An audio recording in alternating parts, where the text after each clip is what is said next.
I don't trust you one bit. I don't trust you one bit.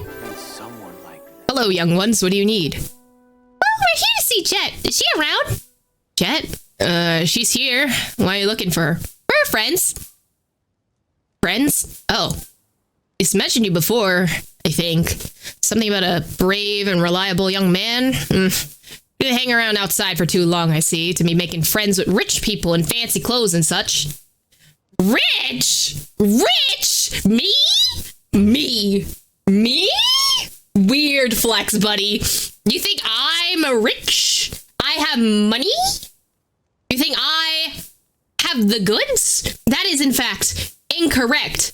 Mora Man takes my money on the daily. The owner of the Dawn Winery steals my materials. And just in general, I'm poor. Why would I have the monies? Real question. Excuse me, I've been wearing the same clothes since 1.1. Exactly. Traveler new outfit when? Genshin? When's the new Traveler outfit coming out? Hey, what's that supposed to mean? Sorry for speaking so rudely. I care little for receiving outsiders. You should see out Matriarch Babel instead. About Jet. She's a good kid. So... What do you mean, so? She's a good kid. I don't want to see her come under bad influence of outsiders. Like I said before, if you need anything, seek out Matriarch Babel. Don't bother me. Well, I have nothing else to say to you. Why don't you go find Masseria? He's a strange old man. Who knows? Maybe we'll get a warmer welcome here. I don't want to deal with you, you fucker. Bro, he did not want to talk to us. Hands down. Are you the matriarch? You don't look like a matriarch to me. Oh, but you're Masseria. Hello, traveler, I presume?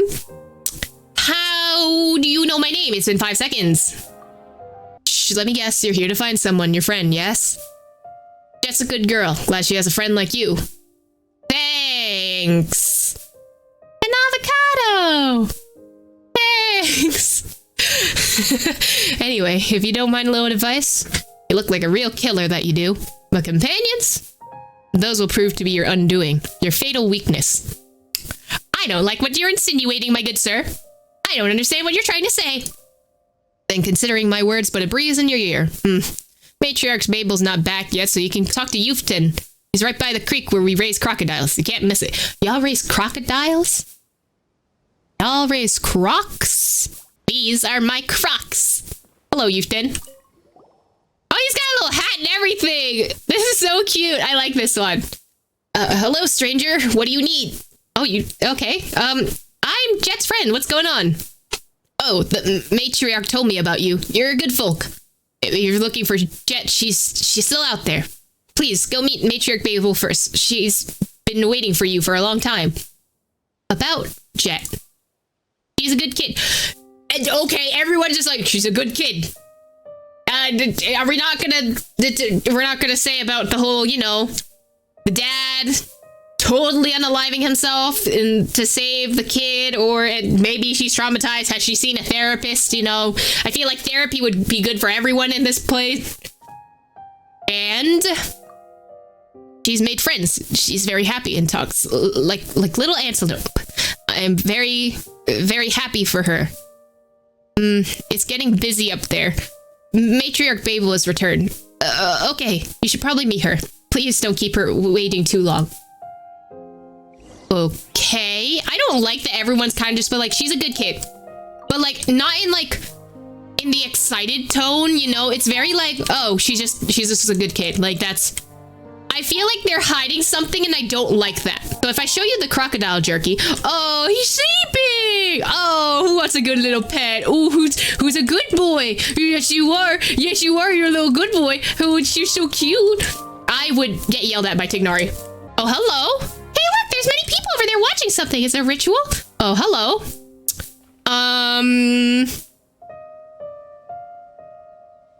Hi, you're hot.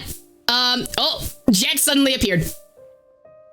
I don't know what those outsiders wanted. It's not my fault. Please let me explain, Matriarch Babel.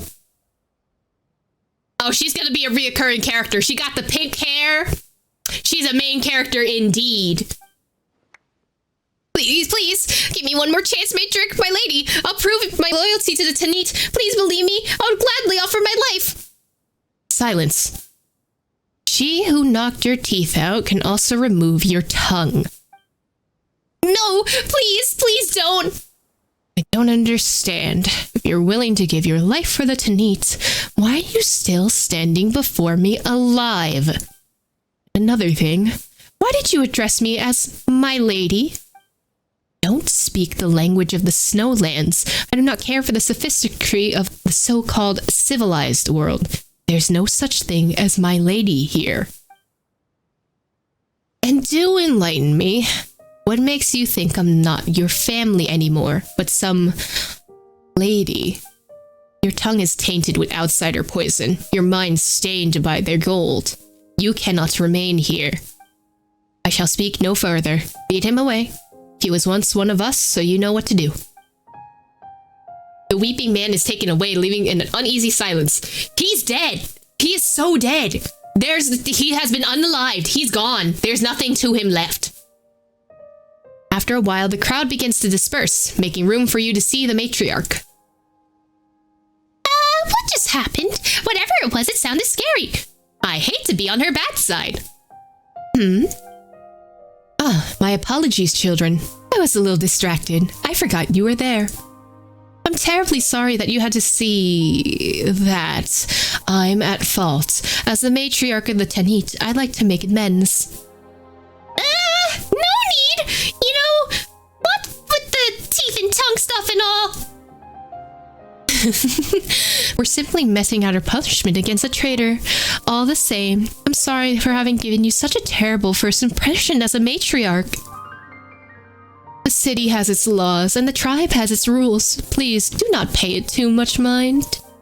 So you two are Traveler and Paimon, yes? Jet talks about you two a lot. We came to look for her, actually. This doesn't seem like a good time, though. No need to be so polite. Indeed, I should say that you're having impeccable timing. It was I who approved her invitation in the first place. That's how you got safely past the Tanit hunting grounds. Well, I do feel bad saying this. I invited you here to help Jet with some unfinished business. Hunting grounds? Don't worry, we weren't trying to hunt you. You two are honored guests here. For so long as we remember our guests' faces, we shall never do them any harm on our land. That still isn't very reassuring. Now then, don't let me spoil the fun for you young folk. Look, Jet's over there. Matriarch Babel, I've returned. How did it go with that fellow? I made sure he was given sufficient dignity. That's good, but do not be proud of this deed, child. It was a tragic affair. He was my tribesman, yours also. I understand. Alright, not a good day to preach. The friends you've been waiting for have finally arrived, so set your tears aside and greet them with joy. Matriarch Babel, what do you...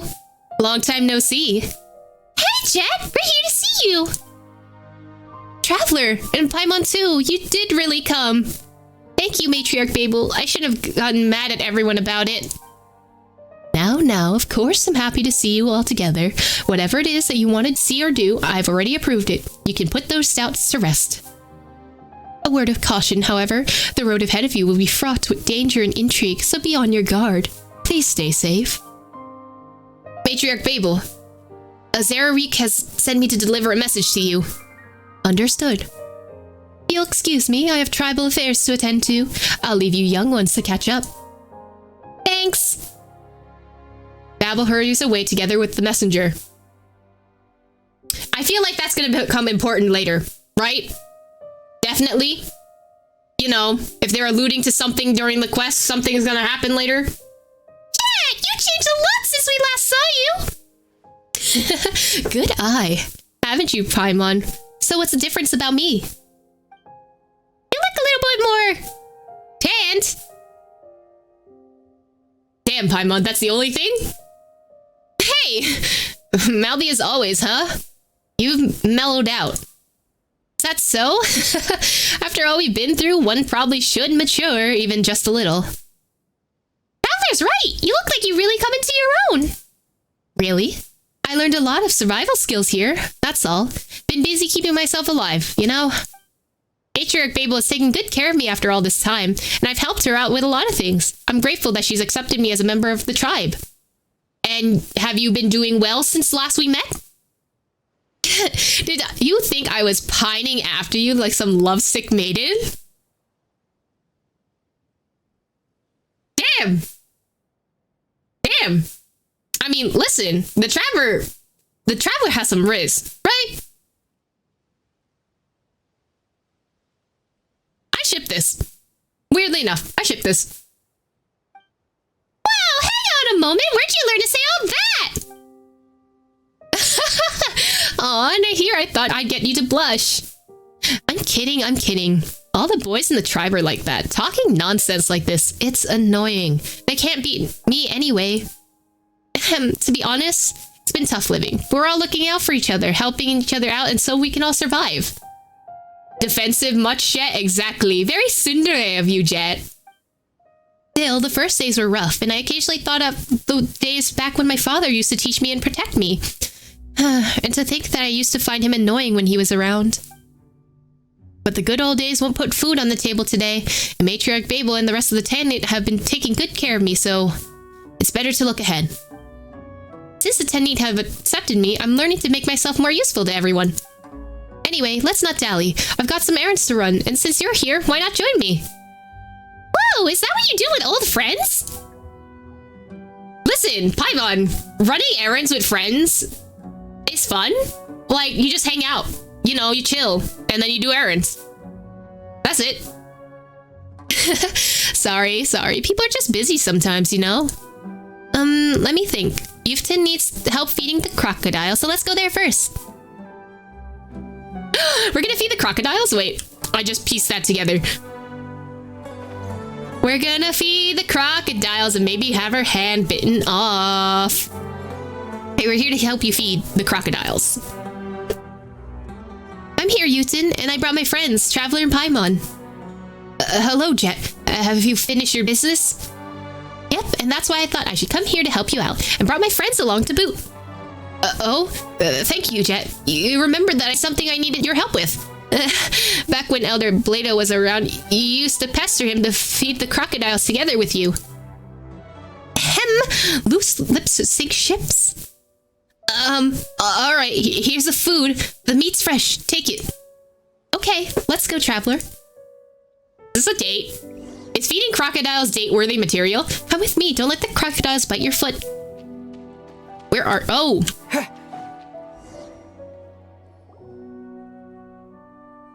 Oh, you little fishies!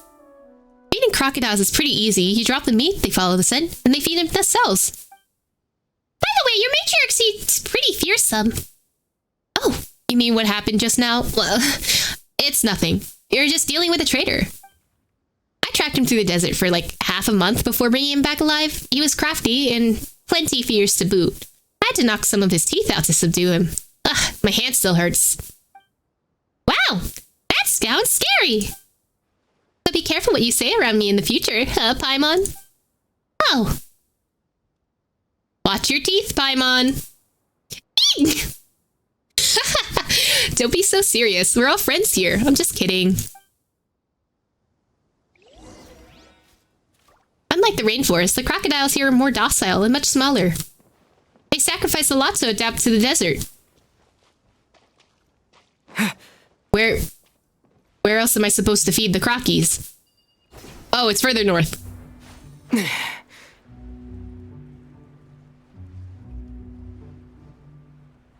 Are you feeding the crocs too, buddy? I can't talk to you, damn. Here's more food, crocodiles. It looks like you're taken seriously around here. Everyone seems to respect you. Respect you or fear you? Because... I don't know. Maybe it's just the guy stuttering and that's why I think it's fear, but something seems off. Well, here's the thing. Because of my previous experience with the adventurers, I'm more perceptive about things that can happen outside the tribe. So the matriarch decided that it would be my job to track down outsiders and punish traitors to the tribe. Why she entrusted the work to you? Since I wasn't born amongst the Tenny, it's okay with me to deal with criminals in a more aggressive way. That's what Matriarch Babel told me. Although I don't really care, I'm not sure if this is a special privilege or proof of our estrangement. Well, I wasn't born here after all, and the Tenny tribe isn't a home I'm innately familiar with. I can only try my best to do everything well. As long as I put some of my roots down here, I think I'll be fine. Isn't it exhausting? It's okay. I'm just trying to survive around here. I've learned a lot too. Alright, I think they've eaten their fill. Let's go. I think the stutter guy just has a stutter. I don't remember him ever talking without it. I guess, but like the reason why I'm saying like they might fear her is like one, the first thing that we see in this quest is her literally murking someone. And everyone kind of is just like, oh, she's a good girl. Like, it's so vague. Like there's no other characteristics of how the other characters describe her. So it's kind of weird. Have you finished yet? Yeah, I'm going to wash now. Your crocodile food stinks. It smells of raw meat. And does that or our traitor blood smell worse? See, this is the weird shit. This is the weird shit that they've been saying. I think they fear her. Hey, not funny. Thank you, by the way. There's one more thing I wanted to ask of you. This is the cured crocodile meat I promised to give Derfi previously. Pass it on to him for me, would you? Sure. I'll give your crocodile meat to Derfi, no problem. Hey, that was uncalled for. That was kind of mean, I'm not gonna lie. Smell you later. Not the smell you later. What is this? Pokemon Red and Blue? Alright, let's go find a Derfi next. Derfi? Is that the merchant with an attitude? Don't mind him. That's just how he is with everyone. Doesn't mean he's not mean. Like, damn. I'm here, Derfi. Oh, here to show off your new outsider friends? Sort of. By the way, here's a crocodile jerky from Youthton. Ah, thanks. You're so considerate. No worries. By the way, about Ben. Can you still fix it? You're fixing Ben? Ben is shaking! What is wrong with Ben? Don't worry, it's nothing serious. I'll be able to get back to you in a couple of days. Okay. Then I'll get going. Stay safe. Derfi has a lot of nice stuff that you can't find or trade, and people like to go there to do business. You know, to get things like gadgets, toys, new clothes, and cosmetics. Oh? Do you wear makeup? What do you mean by that? Lapis lazuli eyeshadow is ancestral sunscreen for us desert folk. Ah, so that's it. If I could find someone like that. Lapis lazuli for sunscreen? Ben! Oh, I can read these. Persina's Essays, 26. True knowledge is not something that can be drawn casually from Akasha. Instead, the desert dwellers get a more comprehensive education during their long walks across the sands. You notice that the bottom of the page title has an emblem belonging to the Academia Library. Perhaps this book is one of those that have been smuggled.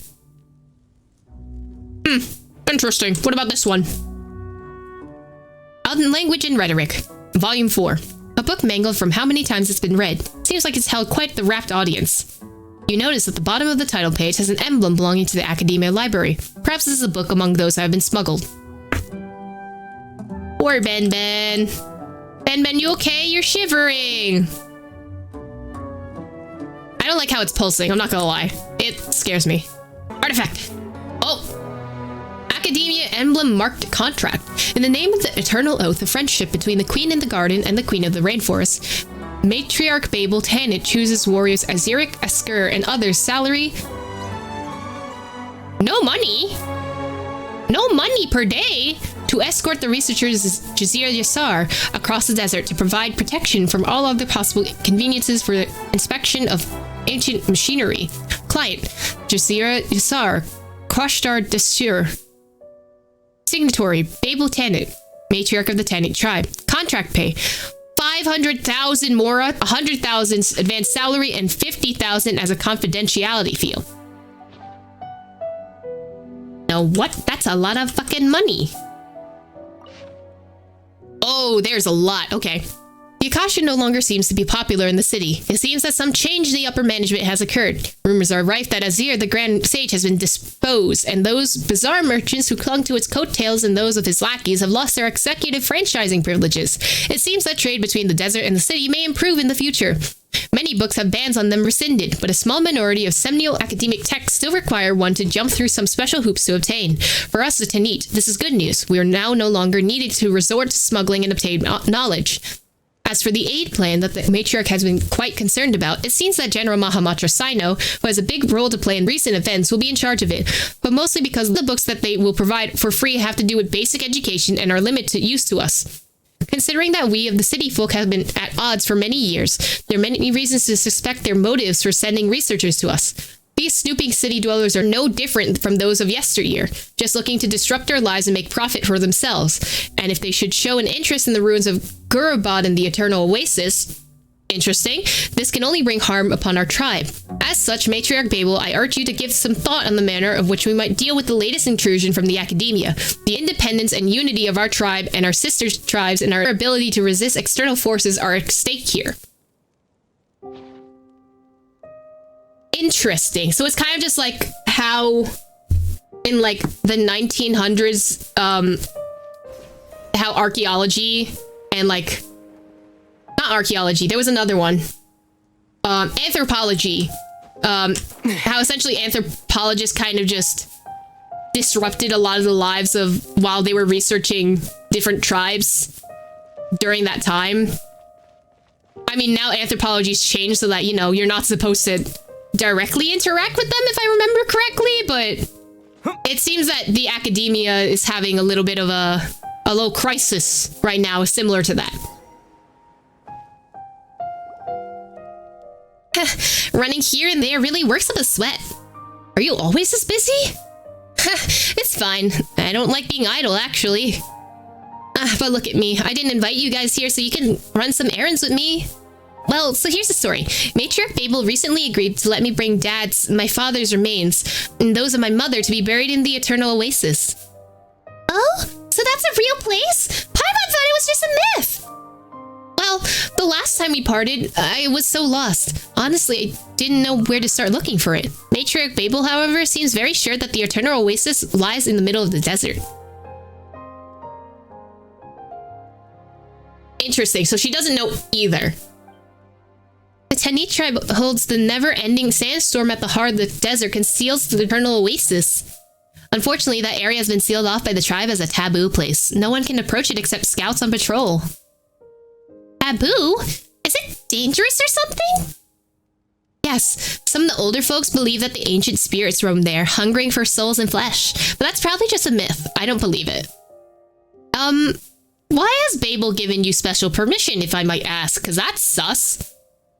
It's probably on the account that the afraid of nothing attitude of mine that Matriarch Babel has taken special care of me.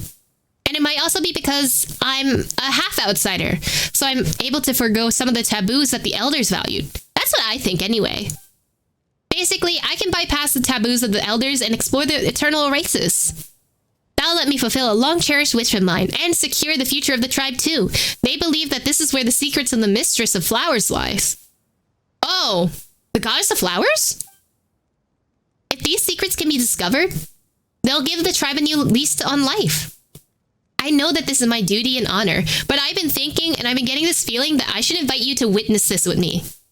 After all, since my father passed, that leaves you as my most trusted friends, and the closest thing I have to family right now. That's why I wanted to ask you to join me on this wayward trip of mine. Jet, you can rest easy. Of course we'll help.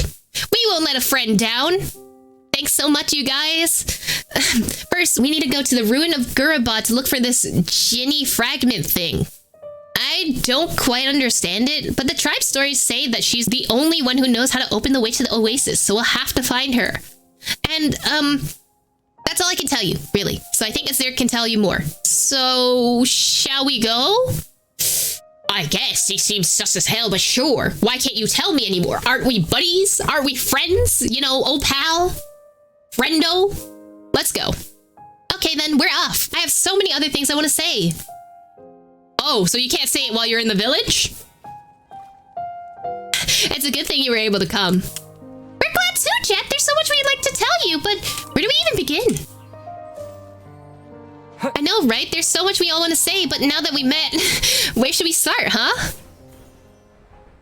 I learned the phrase that here in the tribe, it goes something like, the closer you're home, the more resentient your heart. And you know, it describes our situation something. Whoa, is that tribe's always so eloquent? Ooh, it's so pretty. Oh, okay, so that's the temple we need to visit. Wow, the ruins are huge! Ta-da! These then are the city ruins. I read some of the old theses that you can find at Dirge's tent, and it seems like there was once a legendary Gurubad, the accursed city of old. Well, this isn't precisely the place. Gurubad itself is hidden within the canyon cliffs, so it's more like outlying temples. That's what the books say anyway. Whatever the case, those who first built the place must have believed that their works could last forever. Ah, so you read as a part of tribal life, huh? You've been talking quite a bit about this stuff. I mean, Matriarch Babel practically forces us to read every day, and you know, they're all old books. The children of the Tinni should not only trust the ways of the desert, all gliding must be ground away by the sands eventually. That's what she said anyway. That's why I can't just, fight. You done, Azarik?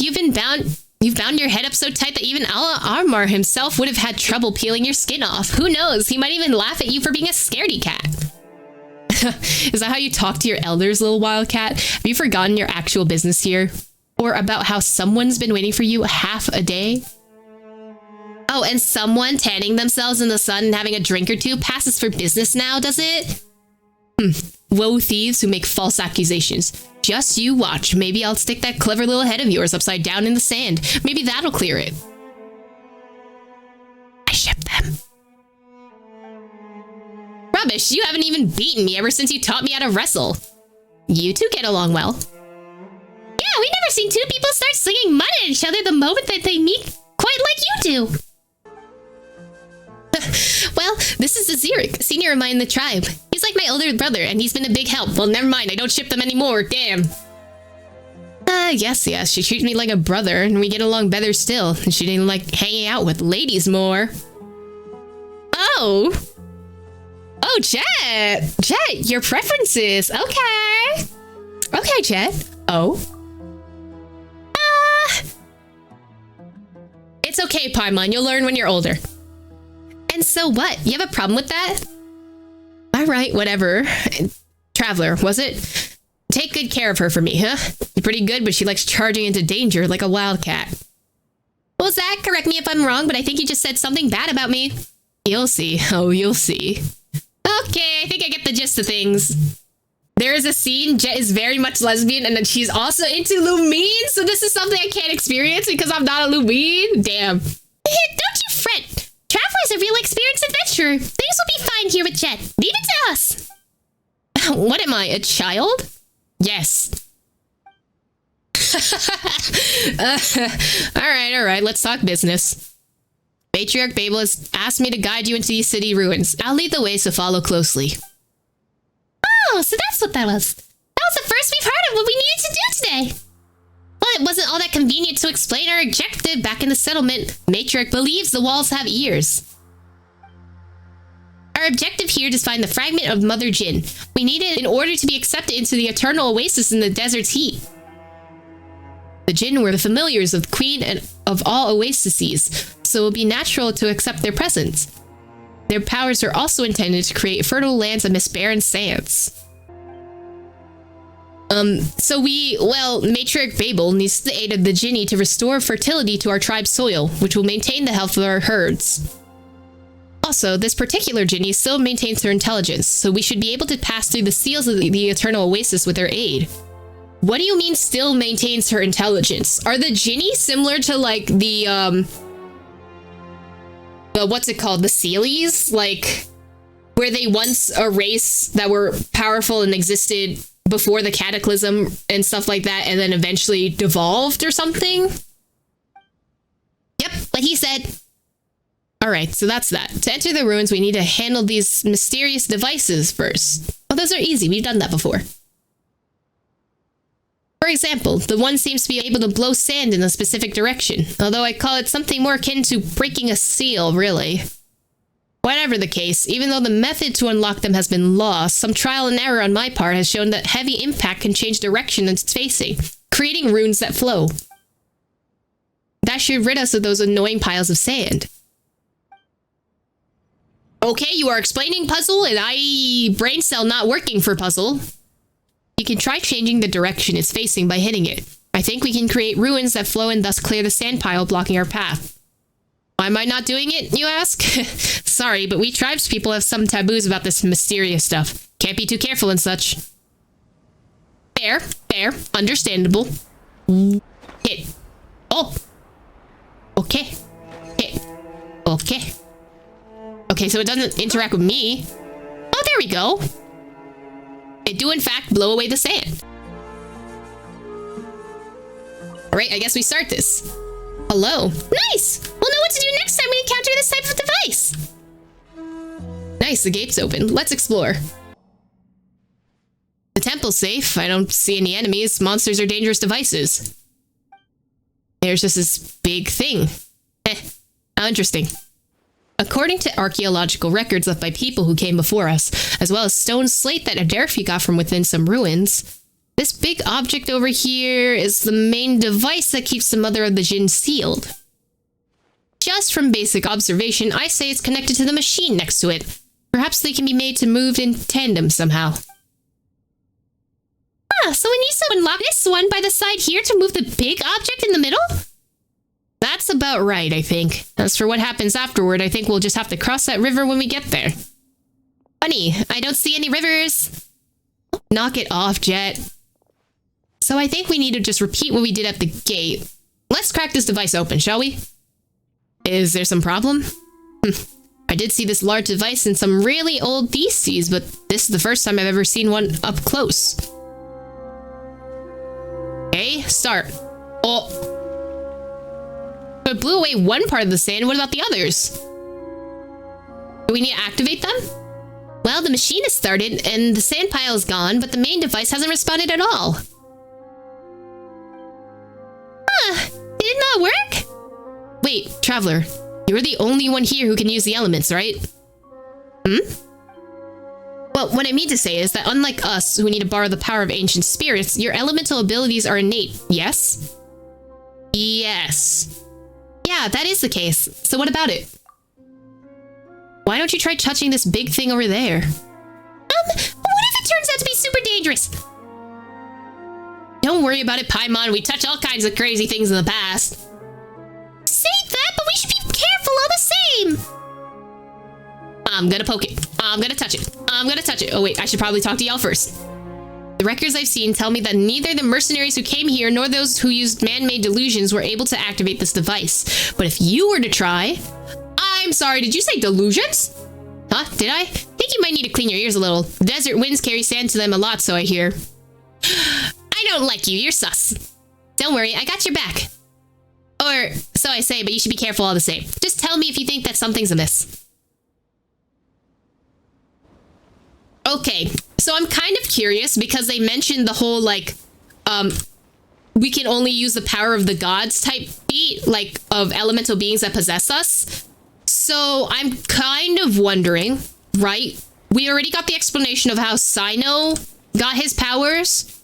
Well, technically, what we saw with Lisa in the library last time. So I wonder if there are other people besides Kale and Sino who have the ability to, you know, use the power of the gods in this area, or if we'll meet more people, right?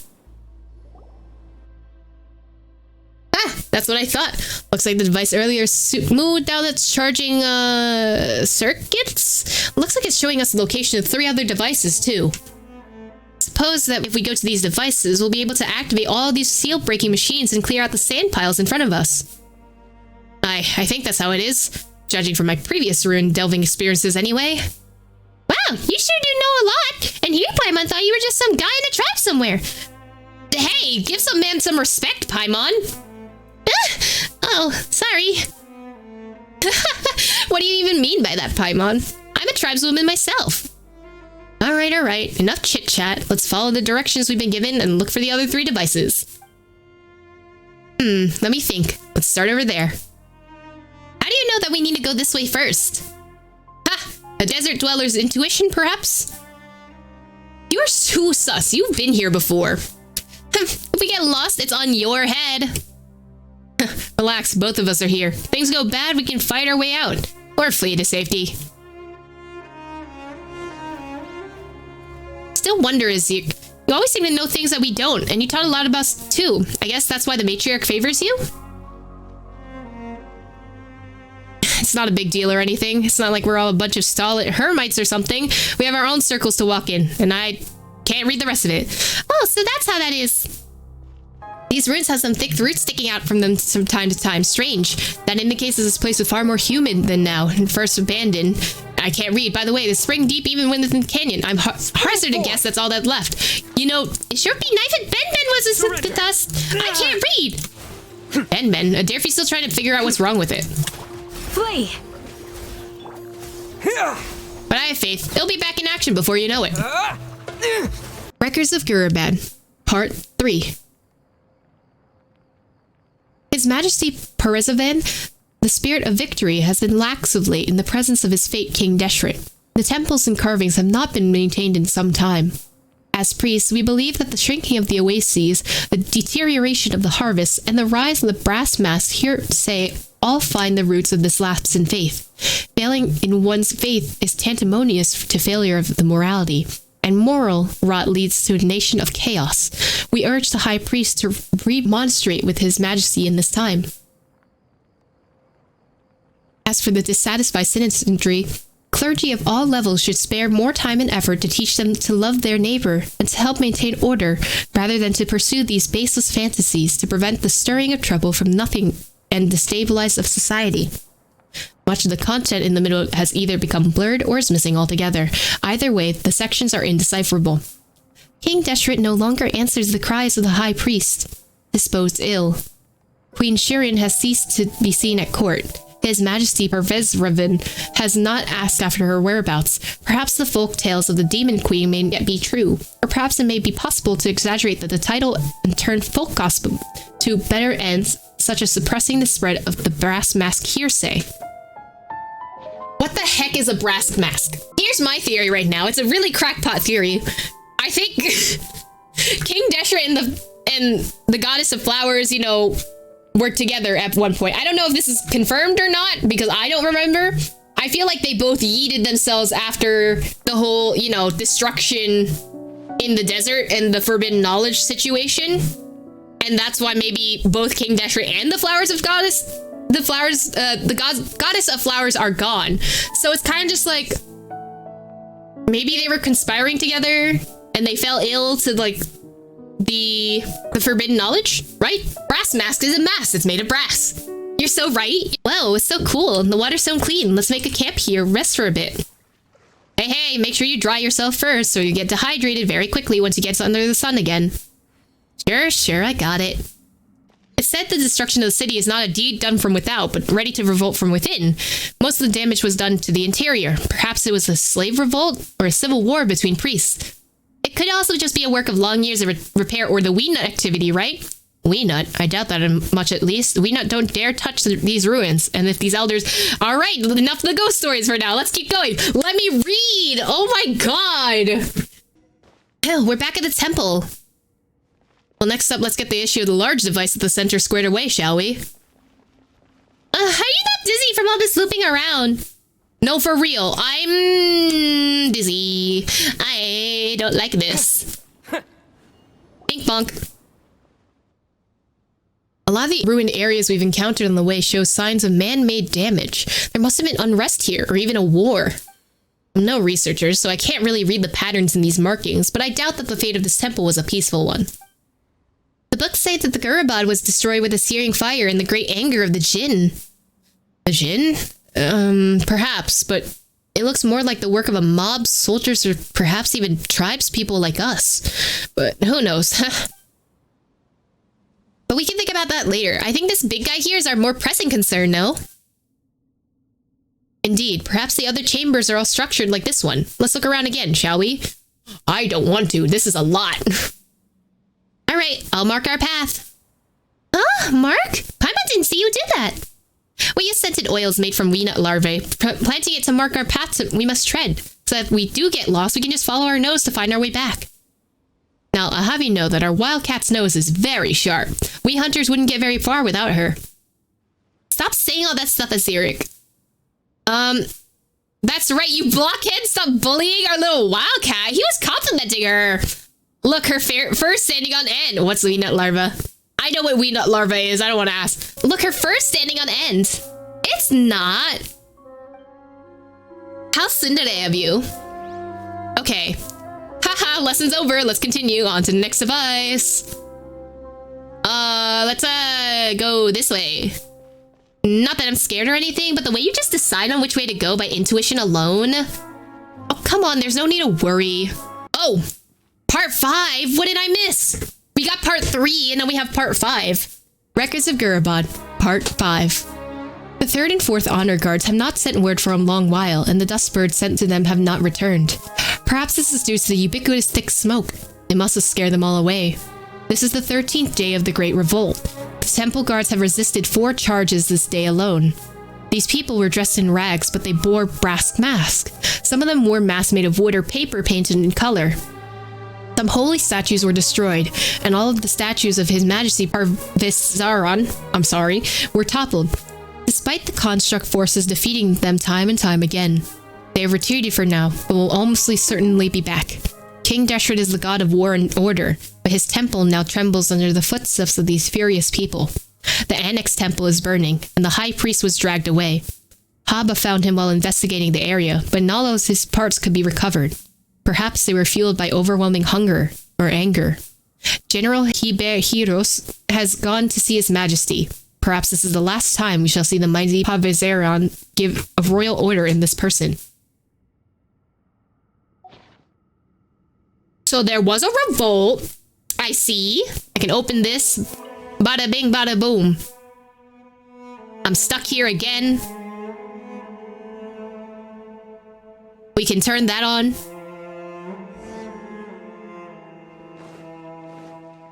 Nice, it's open. The devices are leading us to return to the main temple via alternative routes after all. Why do you not let me read shit, game? Look at the destruction in this place. The collapsed walls, a huge hole in the ground, make you... Let me read it. Even the gods can't save a temple. Let me read the dialogue. These empty halls eventually lead back to the same creator. Alright, well, Cat, rather than care how the now dead people live, you should care about how you might end up dying. Oh, I have a care for how you might... Sure. Oh, but let me guess. You can't bear to tell me. How soon today have you, Jet? How soon today? You two really do get along nicely. Records of Gurabard, Part 2. To my dear friend Mihrak. 3 times have the Hebrews requested that the funds be sent out to the name of alleviating the situation in disaster-stricken areas and repairing the oases and irrigation systems, and has indeed made much to do about it, though perhaps not out of goodwill, I fear. The priest's calculations indicate that there's a notion that would add much unnecessary burden upon the treasury without any concrete benefit in return. This person is of mean birth and has no backing in the Council of Nobles. Only by the request of His Majesty Parvisaran that he quells rebellions and he has attained high rank. And now he asks for golden silks, ruins honest folk, and rouses the rabble. Truly, he holds us nobles in contempt. We are but humble subjects who serve our great king out of nobility handed down to us by our forebears. How can we hand our hard-earned fortunes over to these indolent louts and rogues? Is it not the protection of one's property that is the most basic of rights? Moreover, this fellow was born to mountain shepherds, making him by nature rebellious and cruel. That seems racist, giving to the most bold-faced violence. Though he may be the general of the cavalry and may have His Majesty Parvisaran's ear, but how he ruins the greater body to enrich himself and how he indulges in sloth and lapsing judgment, one can say for sure that he is not one of the brass mask accomplices. I urge you all, my fellow nobles, to look into this matter and stay on your guard. Enclosed in this letter is a certificate of 300,000 silvers as a small token on my part. Records of Gurabad, Part 4. To the Council of Nobles, the self-assembly facilities for military constructs have been sufficiently placed within the temples, the palace, the orchard of Daiza's water supply storage areas, and other key sites. The threshold of King Deshret's temple has been modified to serve an assembly of practice sites better to meet the construct's needs and to facilitate this quick assembly. The production of Jin fragment-infused weaponry and constructs have been expanded further, while hiring of mortal troops have not decreased. We must draw manpower for military use from areas that pose security risks, cut off any contact they might have with the rebels, and provide suitable training and living conditions such that the identification of the insurgency may be eliminated. Oh! Oh, hello! Oh, hello! Oh, it is rising out of the ground. Okay. Wait, it looks like that symbol that was in the, during the Archon story quest. Right? Are you alright? Yeah. Thanks, I'm alright. That's good. That gave Paimon quite a fright. And that tremor's source behind it should be in the north, outside of the temple. Yeah, I sense that too. Wait, why couldn't Paimon tell? Because you fly? That's true. Well, it's not like flying doesn't come with its own troubles, you know? Let's have a look, traveler. Something huge is bound to have happened. What did we unlock? Oh, what is... Oh. Okay, yes, it's situation outside temple, but luxurious chest. Let's go! Have a look at this. Oh, what is, huh? It's like a giant chessboard. The sand retreated, so this is beneath the desert all the while. That's right, more ruins. A plaza with the sides seemingly equal in length and new doors open to the opposite side of the cliff. Is that our destination? That's for you to explore, I fear. Aren't you coming with us? Sorry, but Matriarch Babe will only ask me to open the way for you. You have to embark on the rest of the road yourself. I trust that you can protect your friends, all right, Jet? Oh, stop it with that, will you? What are you, my dad? I know. Stay safe while you're heading back, you hear me? Of course. Aether, you take care of Jet as well. Huh?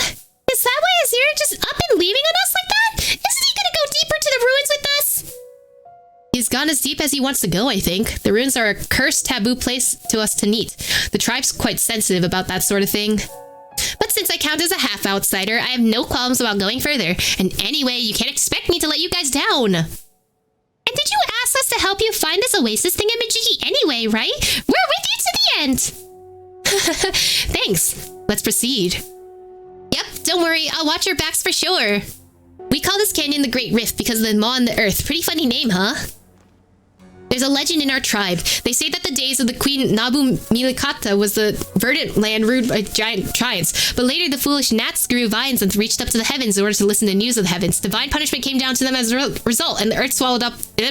We young people don't really believe in this faraway tales, but it's best to avoid the ruins when traversing the desert. They're bad luck. After all, we walk with death whenever we walk through a desert. Under conditions, you know, it's better to be safe than sorry about superstitions. Oh, so that's why Aziri doesn't want to go this way earlier, right? That's right, but I'm a half outsider, so it's fine.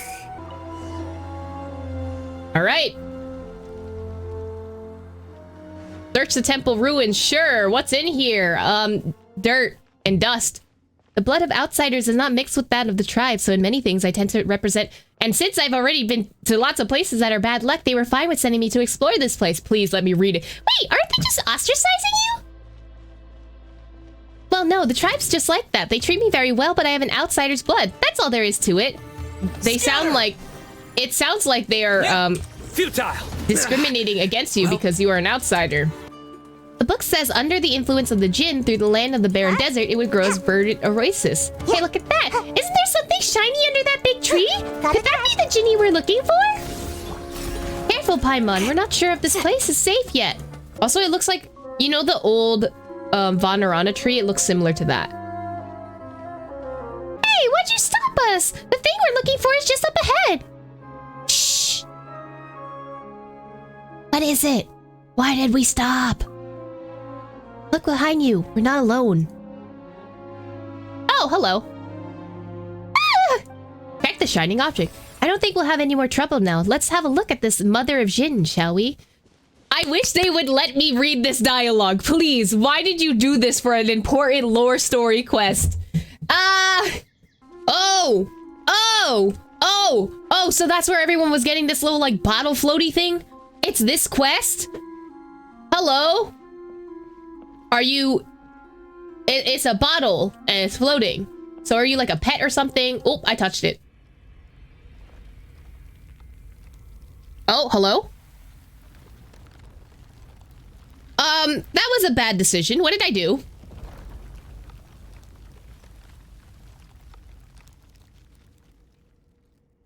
Great! This entire place is collapsing on itself. What happened to the tree? What happened? What did I do to the tree? Oh, I fucked something up, didn't I? What did I do? Oh, I think I did a bad. Is Jet the bad guy now? Wow, the plants here have all but withered. This doesn't look good. What? Is that the lamp? Is that the lamp talking to us? No doubt, no doubt. And who shall we blame for that? Ah! Traveler, look, this bottle can talk! You, obstreperous oaf? Where'd you get that actively useless tongue of yours, I wonder? Are you the mother of Jin? Jin? Well, yes, I do count as one. Mother? Well, if it does not displease you, I have been such before. Oh, okay. So we call her mommy of Jin. Is that what's happening? I don't know. But mother of Jin, do those desert Philistines wish to cajole me into laughter? I feel like this joke fails to amuse. It falls far short, in fact. We have come on behalf of the Tanit tribe to see you and ask that you show forth your great might and aid us in finding the place where Nabu Malikata slumbers. Ah, so it's one of you desert folk. I like you, girl. You know the rules and your manner of speech tickles me. Yes, you do amuse me. Ah, but step aside for a moment. I shall have words with your lord only. Am I a lord? Are you calling me a lord? That's a title. Okay. Huh? The scent of unknown spices from far, a servant's girl of the desert kin, and a flying pet. You must be a prince in exile, are you not? I am, but... Oh, where's Aether in the shot? Is Aether just gone? I don't like that I can respond, I am, but. I am, in fact, a prince in exile. You know, as seen in the Gnostic story quest. Not story quest, Gnostic chorus in the battle pass. You know? You're a little sus. This whole screenshot's a little sus. Lilopar. Okay. Lilopar. Call me Lilopar. Lilopar... Wait a moment. You're the one from the books. Speak not out of turn before your liege, land-sicking lackey. Well, that's... I mixed up L and S, but sand licking does not make any sense either. But also, fucking, that's rude. She's my friend! That's right! Jay isn't a lackey, you're too much! And you're fucking racist! Ah, is that so? Oh, the tedium. Ah, if my soul weren't sundered into many parts, unable to muster sufficient strength, I could shift into any number of shapes that might please you. First of all, Ayo. Second of all, multiple parts. A dancing girl, a lovely youth, an Arhat or a Yaksha, or a lovely beast of those races that died out under the moon's light. You mean the dragons? Are you talking about the dragons and or are you talking about the Moon Sisters? Because, Lilopar, you're bonking me on the head with a lot of lore that I cannot process right now. It's very hard to think this early in the morning. I have been them all and played all their parts, all for my lord's pleasure. Hey, yo. Your lord? A lord I was willing to entrust my name to, yes. I did once have such a master, and today I seem to have encountered his shadow. Literally, where is Aether? Where'd he go? He's done with this bullshit. He's just like, I need to look for my sister. I don't want anything to do with this anymore. Y'all can deal with this now. I'm assuming the Lord, right, was King Deshret right now. What do you mean I have encountered his shadow? What do you mean I'm a shadow of possibly King Deshret? Question mark? You mean... Wait a moment. I didn't understand you at all. What's wrong, Jet? He means that, well, Jinn make contracts with humans by giving them their true name. That name can be used to control the Jinn as one wills. A learned desert dweller? Your servant girl is quite the rare find. That's fucking racist. Get the fuck out of here. But those who strike such pacts will eventually suffer the fearful vengeance of the Jinn. And for the Jinn are a race that hates humanity... Ha! Hate, you say? It's such a strong word. Wait, so... What, Jet's wrong? Look at it this way. Would you hate a poisonous insect or toad? And her name is Lilopar, which is the exact same name as the wicked spirit who drowned Ormaz, the mortal king of Gurabad, and his entire household in honey. The history of Gurabad, therefore, has been shrouded in dark secrets. Well, that's what I read anyway. She's saying Aether physically looks like King Deshret. Physically looks like King Deshret? Okay, so originally I thought it was like shadow of King Deshret referring to possibly Jet, right? Because she's also from the desert and her lineage might be like tied in that way. But if we're saying that King Deshret looks like Aether and like Lilopar is confirming this possibly, then I think that the duplication theory, or at least the segment theory, could be working in that favor. Because, like, let's be real. Because we've seen so many people that look similar to the twins. So, and we do know about segmentation from Dotare. So it's possible that we are all just segments repeating the same history in a cycle, a ring cycle, one might say. And it's almost like a ton of this lore tends to revolve around Norse history. And you know what else revolved around Norse history? Wagner's ring cycle. But I don't get it. Is this the one Babel looking for really such a dangerous figure? Ooh, a mighty interesting story that is. Is that how I'm portrayed in your legends then? Are you worried that in making a contract with me, your lord friend shall come into harm? But do you not wish to reach the place where Nabu Malikata slumbers? I should now not aid you, girl, or your matriarch. I have no interest in your games of governance, nor shall I take part in your schemes. But your friend I shall serve and give my true name. That's sexist and racist in one. But why are you willing to give Traveler your true name then? You must have a reason for that. Why? It's because I like him and his invisible form that he takes. That he's definitely not here. Well, that Aether is plenty likable, sure. Is it so strange? I like him for his scent. That's fucking, that's sus. And also for his choice in servants and pets. Yes, your taste truly is fitting of a prince. All right, I shan't speak more than I should. Come, your highness, are you ready? Sure, he's as ready as he'll ever be. You know, being invisible and all. Servants and pets? Wait, you mean Jet and Paimon? You're so rude! Paimon thinks you're right, Jet. There's definitely something fishy with this thing. Let's just throw it away and... Aether, I get the feeling that we should... For a friend, this is a trivial task.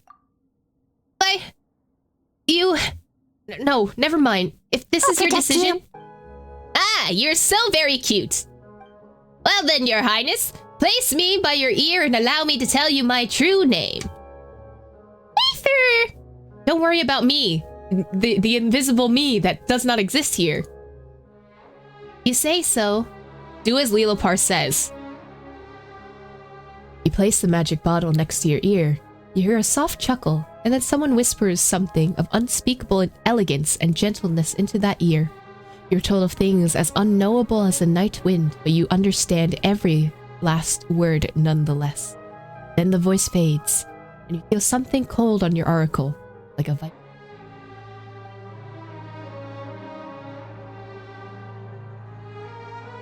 That was more sexual than it needed to be. And with that, we are bound. I shall defend you, my master, from the encroachment of the desert, the searing winds, pestilence, and schemes, and you shall rest safe in the shadow of my wings. Your non-existent wings and my non-existent body. Jet's real jealous of this. I'm so sorry, girl. This is like your quest, and we are just, you know, mansplaining everything on our end. I'm so sorry. So, this bottle's gonna start floating around you too? Unfortunately, yes. Great, we've got the Ginny, so let's go. We spent too much time here already. See a new path in the back, Aether. Let's head that way. Huh? How'd that? Was it the fight earlier? I don't know. I don't care. You coming? That seems angry all of a sudden. We just mansplained her entire quest, and now she's reliant on us to get something done. I would also be pissed. It is to be expected of a girl who has yet to become a mother, I fear. That's so sexist. I'm going to fight. Can we fight Leopar? Like, it's just made of glass, right? What if we break it? What is that even? See, Paimon's asking the right questions. Oh, hello? Oh, I gotta... Oh, hello. More quest things. Genie in a bottle. I'm a genie in a bottle, baby. Okay. Leopar 1, exploration nodules. Leopar can increase visibility within a sandstorm and can predict coming of weather. Oh, that's why y'all were using this, huh? Born from the water lilies, Leopar, the great genie whose soul has been shattered due to an ancient punishment, was sealed in a transparent magic bottle. Now it seems that she has found a new master. Although she only possesses 100/millionth of her previous great power, she'll use what's left of it to help her master pass through the hot sand and ancient ruins of the desert Haramadef. Oh, Aether's back. Oh, who's this? Hello? Ah, Jet, and our guest, so you're here after all. After all, you're trying to get familiar with us? We're pretty busy over here, so you better have a good reason to stop us. No, well, I was sent by Matriarch Babel with a message for you, Jet. She has something urgent to discuss and would like you to, return to the campsite first. What's got your tongue? Do you need me to shorten it for you? Did she say anything else? She'd like to speak with you alone. Sorry, I didn't know you were in a bad mood. A bad mood? Nonetheless, I've never been better. You know what? With having just found the mother of the Jinn and all, which I'll be telling the matriarch, of course. I'm more than pleased, and so will she, I bet. And so will her master to have a nice new servant. Wouldn't you say, Aether? You don't gotta be angry because the person's racist. Although we should have stuck up for Jet. That's all I'm gotta say. Matriarch Babel has some business for me, so I have to take my leave now. My deepest apologies for not serving you to the end, Prince Aether. Alright, let's go see the matriarch. I love how Aether's smiling throughout all this like she isn't pissed. Alright, there she goes. You're not gonna take the messenger with you? Sure. As for you, honored guest, just follow this canyon and you'll reach our camp soon enough. What is it? Not much. I just thought that this child is quite interesting. That's all. Really, though, she's got quite the temper. She isn't, jealous of a bottle, is she? You mean to say that she takes a bottle for her yardstick? Ha! Perhaps. Regardless, she's still a good child. Trustworthy, if a little foolish. Stop talking about her like that. She's our friend. Ah! Why was she pink for a second? Why was she pink? Why was Leopar pink? What is this? Ah, I see. I like you more already, my master. Coming from you, that's kind of scary. I didn't think that this place would change so much in the years following my last slumber. Huh? What was like this place before then? Before, it was lined with palms, flocked with cattle, singing girls, and skin like sweet honey and mirth entwined with long hair, boats that glide along sapphire rivers, is not gonna let me read. Ah, there were even lotuses here once. And the flowers that my mistress so loved. But entropy and atrophy are the way of the world, and I fear it surprises me not to see this degradation around me.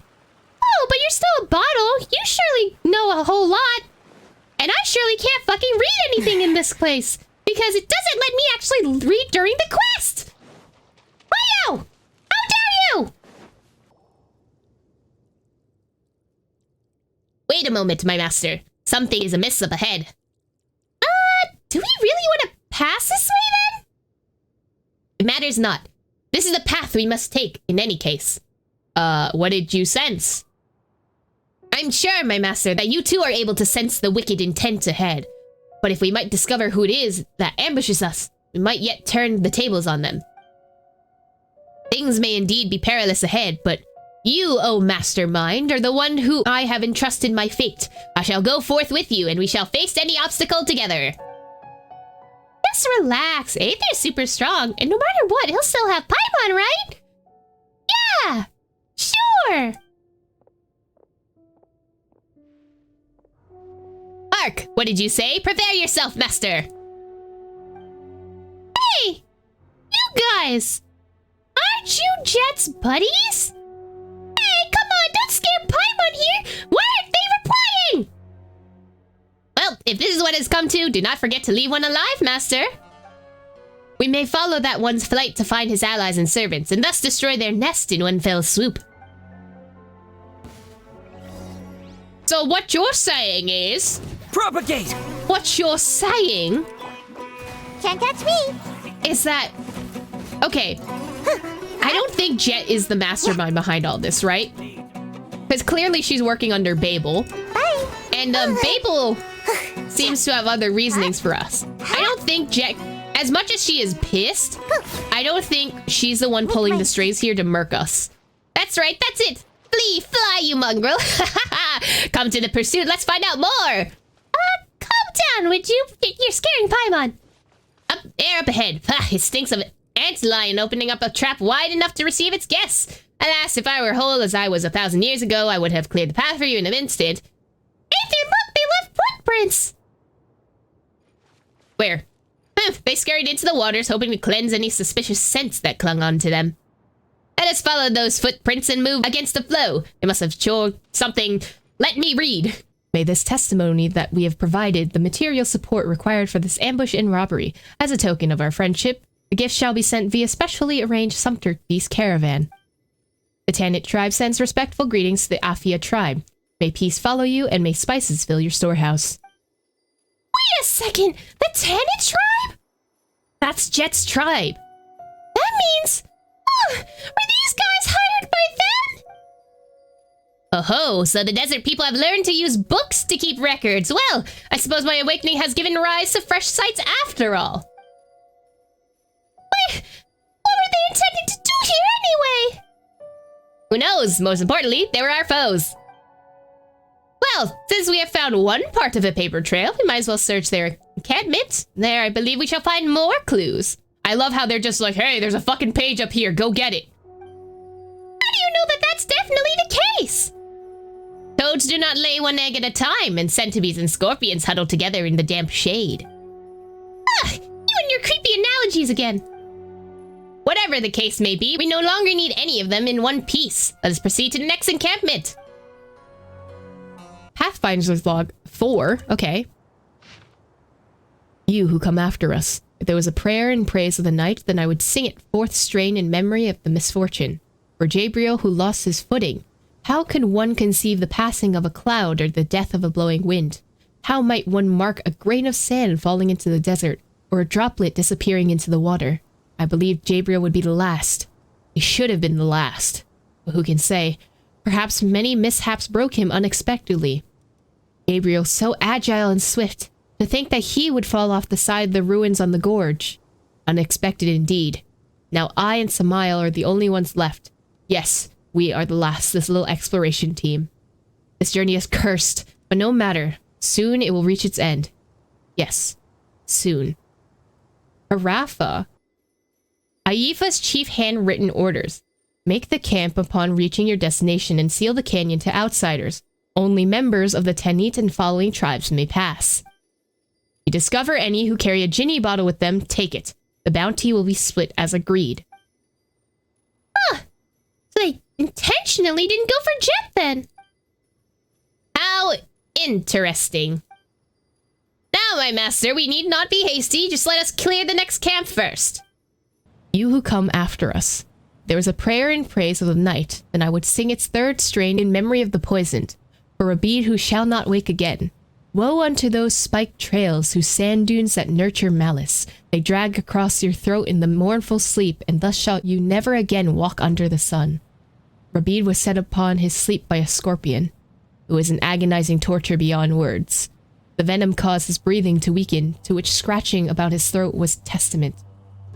Said that even this was a cursed journey, and that we should return. Deaths of several comrades cannot stop these people. They have been ensnared by this keystone. It has sucked the light from their path, so they cannot see. You who come after us, if you have read till here, turn back. I bid you, and swiftly. Harafa. The outland traveler may be identified by their gold hair and eyes, strange forged clothing, and a small floating fairy by their side.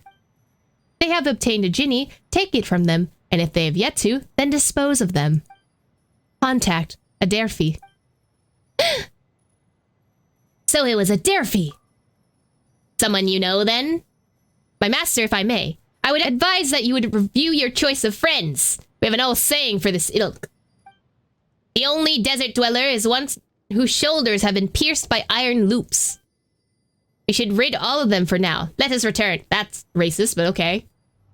Pathfinder's Log 2. You who come after us. If there is a prayer in praise of the night, I will sing its second strain in memory of the wounded and the dead. For Bahadin, who shall not see again. It was a familiar pain, white scales falling from one's brow. And then all that came from was a vast orbital cavity was a suffocating, shuddering silence. Let's record what I have seen here. One of our hunters, Bahadin, was taken into the claws of the red vulture before our very eyes. Saw him again, his other eye socket was empty as well. Several years ago, he lost an eye hunting the red vultures, but he brought back the fiercest quarry we had ever seen. Now a scant few years on, the shriveled face of the man hunted by the vulture was twisted as it faced us. I, once like unto a hawk, was now akin to the void. Harafa. The path's pretty dangerous, but I sure hopes Jet's okay. If she's not dead, from Babel. Aether, Paimon, you're back. Allow me to dust you off. Jet and Arasik are waiting for you as well. We brought the object that you needed. Jet told me. Thank you both so much. We were ambushed in the canyon on the way back, you know, suspiciously by someone you've contracted. What? We were attacked by your people on the way back. There are lots of people hiding in the canyon waiting to intercept us. They're pretty scary too. Do you know what that's all about? She knows. She knows. She knows. No, I haven't a clue how that happens. Traders and exiles turning into banditry on the roads is quite normal, but the canyons here should have a lot of tributaries. It seems I have underestimated them. This has to do with the Adelphi. That's right, we found this! You give Adelphi's letter to Babel.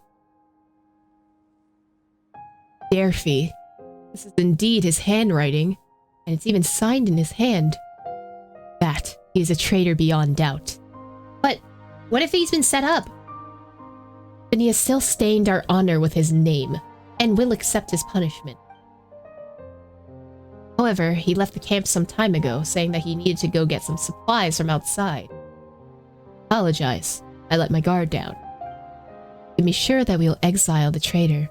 However, he shall not be permitted back into the Tanit, save in chains. Please rest assured, you two. Bottom of this on behalf of our tribe. Not allow such happenings to go unanswered. As for the mother of Jin, see her. Yeah, yeah, she's with us. Have a go. Honored Lady Lilopar, beloved servant of Abu Malikata, founder of Gurabad, eternal prisoner of Icon Hutum, Babel of the mortal Teni tribe seeks an audience with you. What? What do you say? Were you calling for me? I don't quite remember all those names. Yes, we ask only, Lady Lilopar, that you lead us to the eternal oasis, to set us on a path to meet with the slumbering queen. So sleepy. My master, did you wake me to speak to the servant? Why do you love consorting with these coarse folk so? Well then, Babel, will you not dance? Amuse us. We may yet grant you 3 wishes. Oh, she's pissed. He is pissed. What? Oh, I'm sorry. You're the mother of this tribe. Right. My apologies. I read the servility of your brows and merely could not help to wish to see you dance and entertain us. I am merely your servant, and I will listen to all that you have to say. I shall follow the dictates of the Queen of all Oases, Nabu Milikata's will to trepidation, and then I will not defy. Ha! I shall not be so crude. Save your solicitations. I already have a master, and I do not intend to take on any servants either. Feel your calculations have come to naught. So, Matriarch Babel can grovel too, huh? You have yet to see many things indeed. My master, you hold my true name. I shall do what you and only you desire. The decision shall be yours. I will not speak another word to these foul desert dwellers. Okay, Lilopar, you need to stop. Can you stop being so racist? Master, you're... Why, yes indeed, and this noble prince you see before you now, you need not kneel. Come on, say something, would you? Look at her face! I understand. In that case, will you help us, Aether? Yeah, sure, I came here to help fulfill Jet's wish, I guess, and not look for my sister at all. If that is your choice, then I will gladly obey.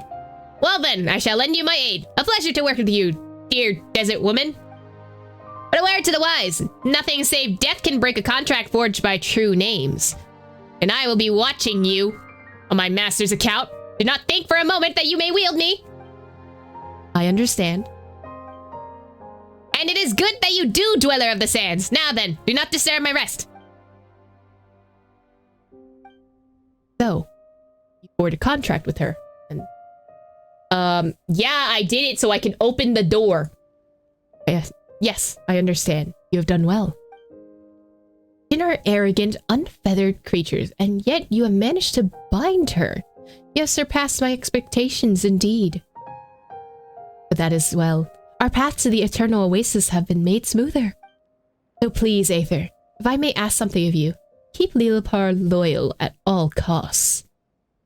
I will. To do so otherwise would probably be looking to trouble. Ah, Ret and Azarik have returned. You youngsters catch up for now. I'll have to ask for your pardon. I need some time to organize the information you've gathered. Miss Babel sure is busy, huh? Busy plotting for our demise! I don't like her. I think she's a little sus. I think she was the reason that we were going to die. I think she's trying to pin this on a Zero because, you know, that's the easiest target. And he's just a lackey to her greater schemes because everyone looks up to the matriarch. So therefore, she has to be the planner of all these things, right? Right? We're here. Come on. Let's find a place and sit and grab a bite, Aether. Ah, I see Jet is giving us the silent treatment. Hey there, Azarik, Jet. It's been a while. It's been like 2 whole minutes. Ha! Hardly that long. Good to see you're all doing well. Jet's really fond of you. We were just talking about you, in fact. Huh? What did you talk about? Is Jet still angry? Huh? Angry? Oh, she did mention a little disagreement you had, yes, but you know, she talks quite carelessly. But isn't actually good at expressing her feelings. Still, you should reflect as well. Jet's very concerned about your safety, so you should pay a bit more attention to her suggestions.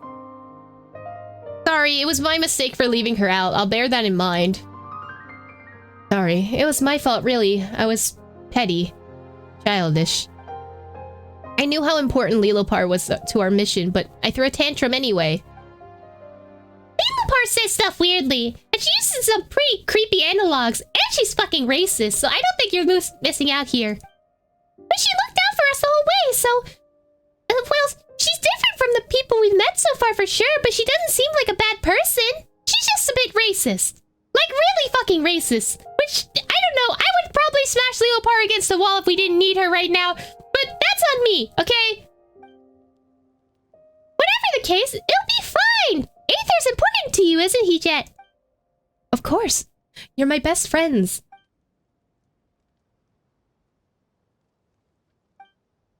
Yeesh! You're so serious all of a sudden. Paimon didn't know what to say at all. There's no need to be so awkward. I won't get mad at anyhow from now on, and you can count on that. That's right, that's the spirit. Ah, right, about the mother of Jin. Is it with you? Yeah, it's literally floating right next to us, buddy. Xeric, didn't Matriarch Babel tell you not to ask that willy-nilly? It's fine, Jet. I mean, I guided you half the way, so I count as a companion, don't I? Wink, wink, nudge, nudge. Ooh, woo. Would you like to go on a date? Possibly. Never, question mark. A companion, you say? Perhaps you speak too hastily. So you're awake now. Ah, the bottle's talking. Such insolence! If you recognize me not, then your silence shall serve you better. Whoa, this is a pretty fierce one for sure. Is that the mother of Jin, then? I'd watch my tongue if I were you, desert spawn! This is Xeric, one of my brothers here in the tribe. Humph! Well, we could have chosen worse. This one's sturdy enough. A shame that he has a big mouth and too small of a brain. How is talking to her supposed to not end as an exercise in frustration? I feel for you because, I don't like dealing with them either. You know, Jet, you did find Ben Ben pretty cute, didn't you? How about you just treat her like a Ben Ben that talks? They both fly, don't they? Paimon, Ben Ben wasn't fucking racist, okay? Ben Ben was cute because he just did the beep boops and, you know, did the things. Leopar's racist as hell. God, stop trying to gaslight her. Damn. It's fine. Sharp tongues are to be expected of the legendary Ginny. Somewhat, I mean. Whatever the case, she's on our side, isn't she? We'll be fine. On your side? Did I mishear you? Apologies, but you shall not find me on the side of those who entreat my master while wearing two faces.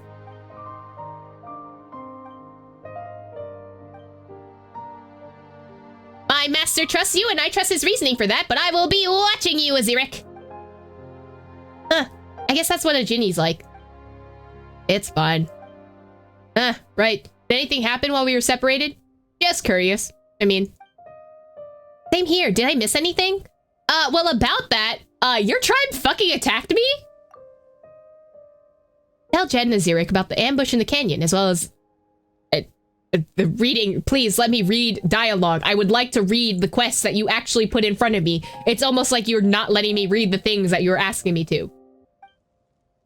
So... a traitor along with the accomplices from the other tribes. They might be the same bunch I was tracking down previously. It's even possible that they're collaborating with the dangerous outsiders like the Fatui. Huh? Ha, pretty good, Jet. Get the best of some rather limited information on our foes there. That's not too hard. I've been helping the matriarch to track and eliminate the traitors, so their movements and patterns aren't that alien to me. My dad and I also encountered those people who called themselves Fatui in the past, so they're no strangers to me either. Still, I ran off with a huff without giving any thought to whether they would act. I'm sorry, that was my mistake. Well, let's leave that aside for now. It wasn't even your fault! I'm with Paimon. Don't beat yourself up about this too much, Jet. They seem like they've been ordered specifically not to attack you. Can't blame you for having lowered your guard there.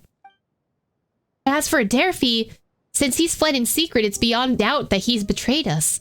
Those who violate the laws of hospitality and weirdly blaze against guests are unworthy of the Tanit's mercy. I was about to say mercenary, if that's not it. Mercy. I'll capture them, Aether. This I promise. He'll not escape Matriarch's judgment. Woohoo! Just getting serious! What? You make it sound like I've never been serious. Becoming ever the more motto of a tribeswoman, huh, Jet? What are you talking about? Aren't I one? That's not what I mean. I'm just glad to see that you're so concerned about your friends. This is also a tribal matter, you know. True, outsiders are becoming increasingly active in the desert. Their interference increases, so do our changes of heart and thought. As Matriarch Babel's right and left hands, we should indeed be concerned about such things. Exactly. Right, there's one more thing. It's Waynute season at the moment, so the tunnels they dig are starting to show up all around the desert. Areas are very dangerous, so we'll have to approach adventure with more care and avoid them at all costs. Wait, just the Waynute? Don't we always hunt them? They're no threat. That's still no reason to drop your guard. Sure, I get it. What's a wee nut? Oh, them? We hunt them every year and then we collect their body fat and use them to make spices. We don't produce much, but it can be sold at a pretty price. So we really don't lack anything. We just need to control the Waynute hunting grounds and our long-term prospects will say good.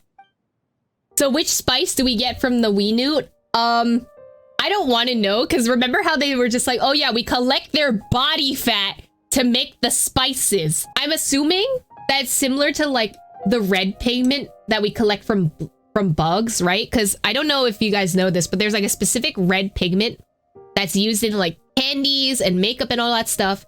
They collect it from beetle shells, I think, and it's a really bright red.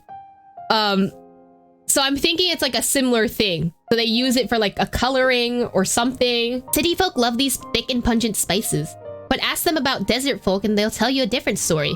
We also need to hunt the other animals with the smell Waynute gives us. It's too strong and we'll chase them off. It's almost like real life. City folk love the things that people produce, but then if you ask them about the people themselves, they'll tell you a different story. Anyway, such are spice workers can't take part in hunts, nor can they serve as assassins.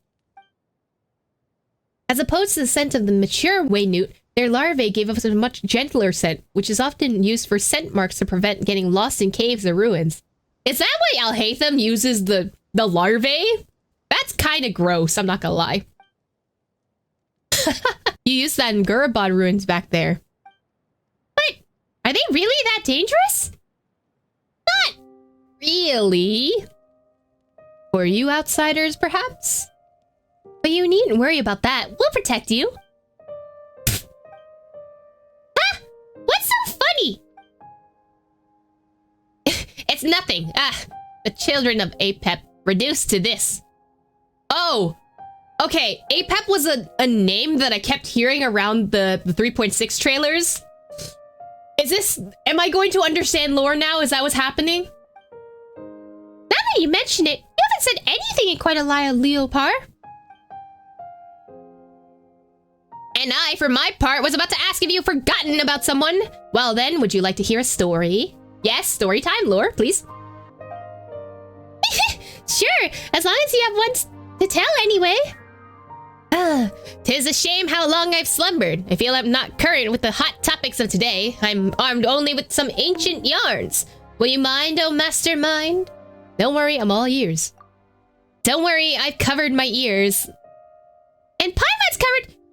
Hey! Wait a minute, what are you covering your ears for? The books say that the words of the Jinn have magic in them, and that their stories have the power to lay curses. Certainly she is a valley girl, but also a Sayu. You'll be inlaid upon this statue. And they say that your behavior such as yours is impolite in the extreme. Do not interrupt me, little lady. Now where should I begin? As the moonlight paints the stones white. Okay, I cannot read. 1,000 years have passed since the events told of this tale. The desert has yet to become desolate. And there was... Why didn't you let me read the first one? Huh? Why did it pause on this one, but it didn't let me do this one? Thousands of years have passed since the events told in this tale. The desert has yet to become so desolate. And the oasis spread across the land like glittering jewels.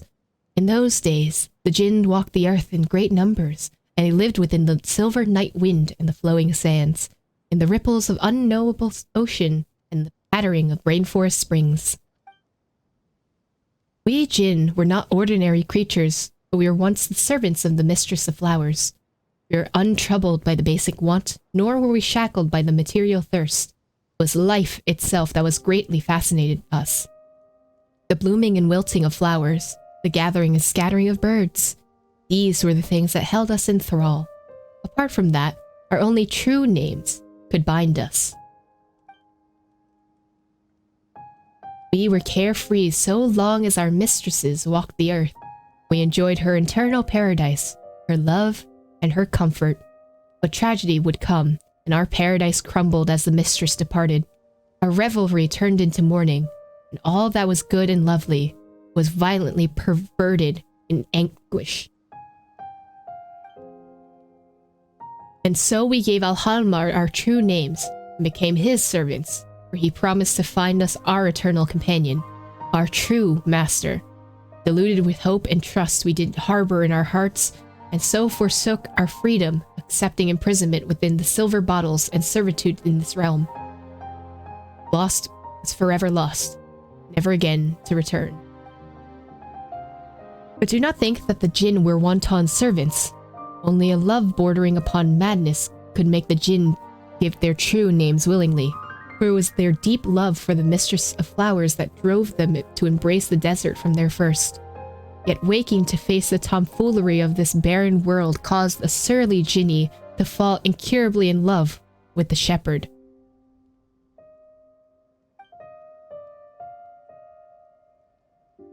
So, Goddess of Flowers, was the original person that kind of like shepherded the Jinni, and then eventually switched over to King Deshret's side at some point because the Goddess of Flowers died and or disappeared? Question mark? Ah, you're awake. Shepherd? No, not you. No, but much like you, my master, you were much like him, as he was once. Well now, girl, does that make you jealous? No, it's just... I find this story quite familiar. That's because this story has happened before, and may yet happen again. I don't like that one line. This one line? We know of the cyclical nature of how Genshin works, right? We're assuming... Even the Abyss Twin tells us, like, I've already walked this world once, and she's expecting us to, like, view the end of this journey. There's so many like repeating patterns and like cyclical narratives that are happening. So this is another story that is repeated before? Question mark? To the Jinn, love was a terrible chain, driving those who fell into the pit to make sacrifices, like the hype of the parasitic insect. Oh boy, Needlepar's at it again with these scary analogies. We Jinn do not have this tedious thing you call shame, so we do not shy away from discussing love or revealing one's all to a lover. Ayo?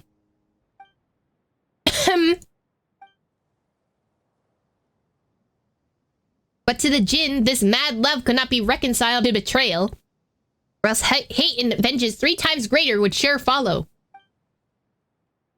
That was the root of the farce that ended Gurabad, though that is a different tale. Actually, now that you mention it, I'd like to ask you a question. Did you really have no other goal in presenting your true name? Well, I suppose vigilance is wisdom. Well, I do have something I seek. I wish to go to the Eternal Oasis, just as you do. There are things there that have been left unfinished. And what exactly would those be? Forgive me, my dear master, if I can only slowly tell you that tale as our journey proceeds, because I need to make sure that the plot eventually moves forward as we go towards the Eternal Oasis. But the time for that has not yet come. But know this, it is good fortune that I have met you. Well, since we got the same goal, let's get along. How about a toast? And what shall you make this toast with? Me? Oh wait, weird story time's over. Let's talk about something more relaxing. By the way, Traveler, do you play cards? Do you play TCG, Oziwick? I want to play some TCG. He does. How do you know? I want to play some cards. Because I wanted to see it. Alright then. Now show me what you got. Gimme. Yes, not this one. I would like my Dawook team. My Dawook team is very important to me, okay? I love Dawook a lot. And he deserves the best. And that's why he's on this team. As you wish, main Fräulein. Yes, I was being toxic. Don't at me. My duty. I did it! The night flies amidst the card games and chats. As the next morning comes, you're buried in each other's pillows, asleep by the extinguished flame. Oh, are we all just cuddling together in the tent? That's so cute. Anyway. Aether, Paimon, how'd you sleep? Not great. I kept thinking about cards every time I closed my eyes. I gotta do this one. And yet you were quite happy to play. Because if you're going to play, you should play hard. Paimon is having fun watching from the sides too. Glad you guys got some rest. I sure didn't. Huh? And who asked you to keep up in the middle of the night to go find a matriarch Babel? Wrong way around. She came to find me. What did matriarch Babel want from you? It was an urgent thing. This sounds really sus. Some matters concerning the elders of the tribe, you know? Oh, I see we happened upon some open secret. What? Huh? Matriarch Babel spoke briefly with me last night. What we must do next is to use the tunnels in the dunes to enter the underground portions of the Eternal Oasis. Indeed, my master, Al-Ammar once created a most intricate systems of canals shaped to provide irrigation for the soil of the mortal kingdoms. Before the dune was encased in sandstorms, before Al-Ammar was naught but dust, this place rolled with hills most fecund and verdant. But those canals have long run dry. Fortunately, that lends them to our purpose quite well, allowing entry to the foundations of the oasis within the dunes. So, Matriarch Babel has finally made her decision. Because Aether has reclaimed the Jinni. She can serve as our guide. Moreover, my tongue is as clever as that of a mockingbird's, but you should know that by now. I indeed witnessed this occurrence, my master, but I thought there was little need to go into detail about it with you. Alright, let's go and discuss the rest of the details of Matriarch Babel then. Oh, I guess we were talking to Babel. I'm like 95% sure Babel is out to murk us. Especially because, one, I hate to say this, I don't think Azrael's on our side. Like, he's friends with Jet, right?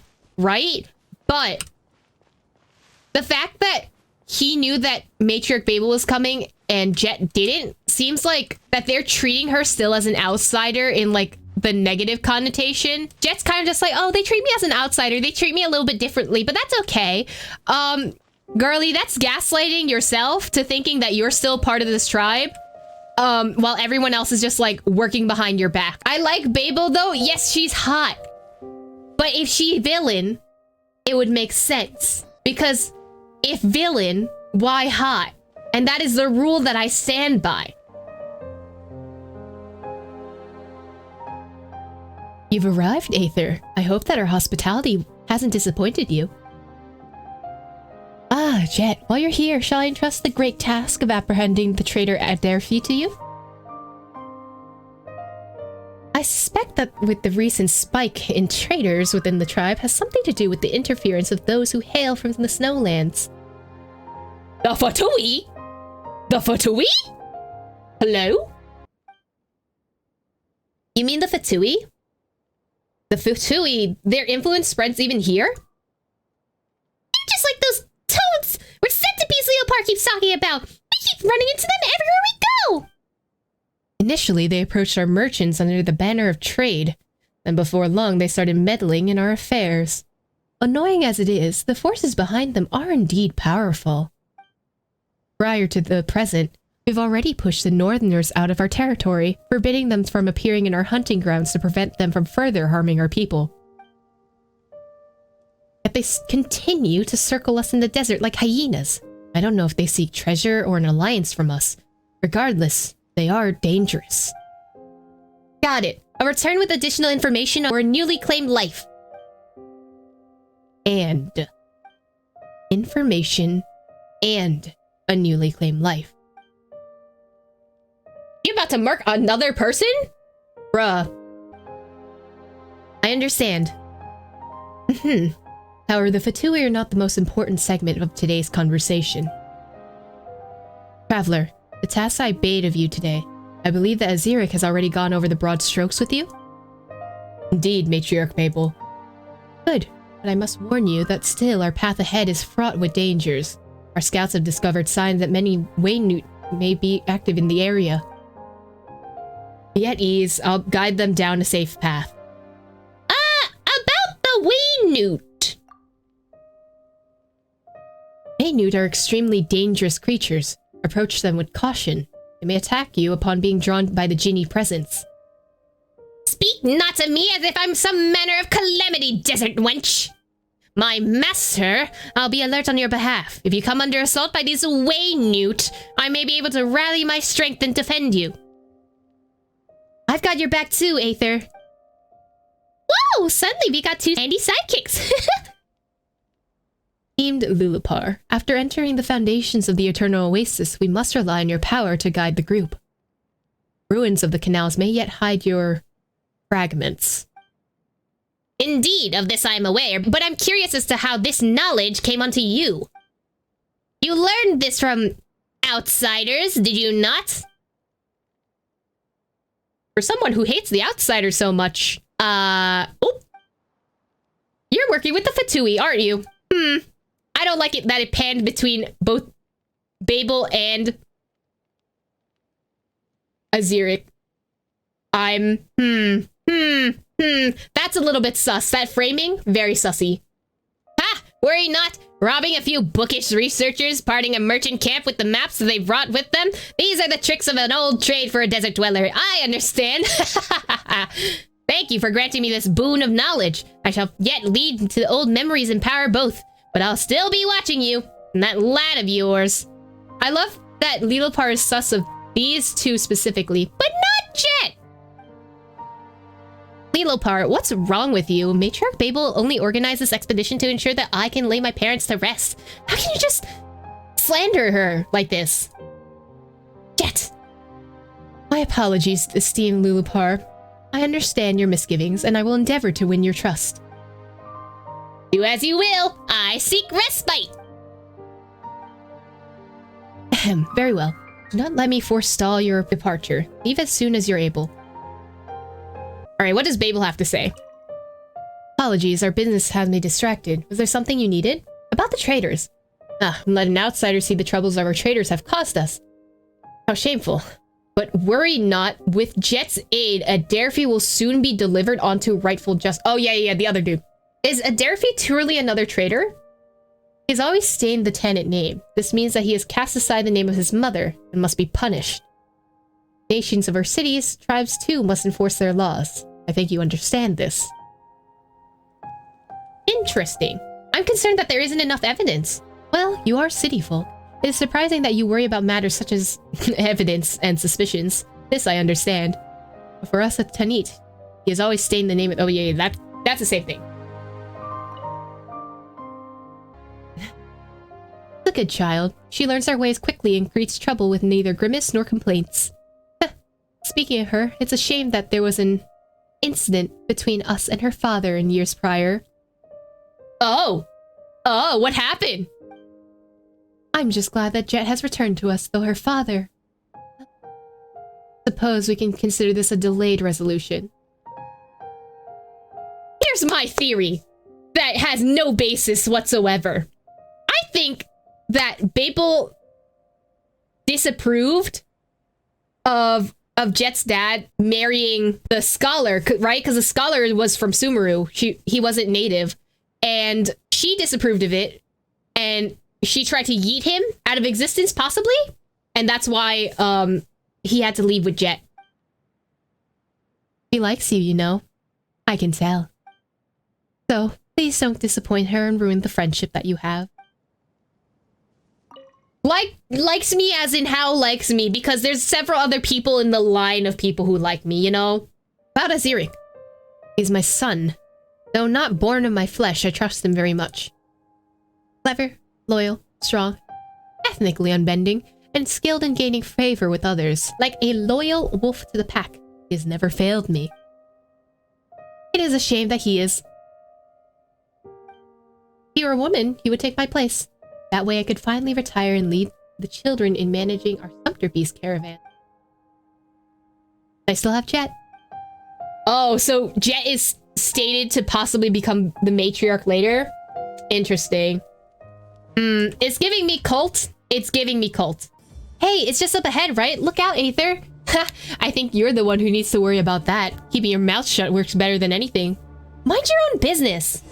Huh? Wait, I feel something moving beneath the sand. Indeed, I believe it's a Waynewt.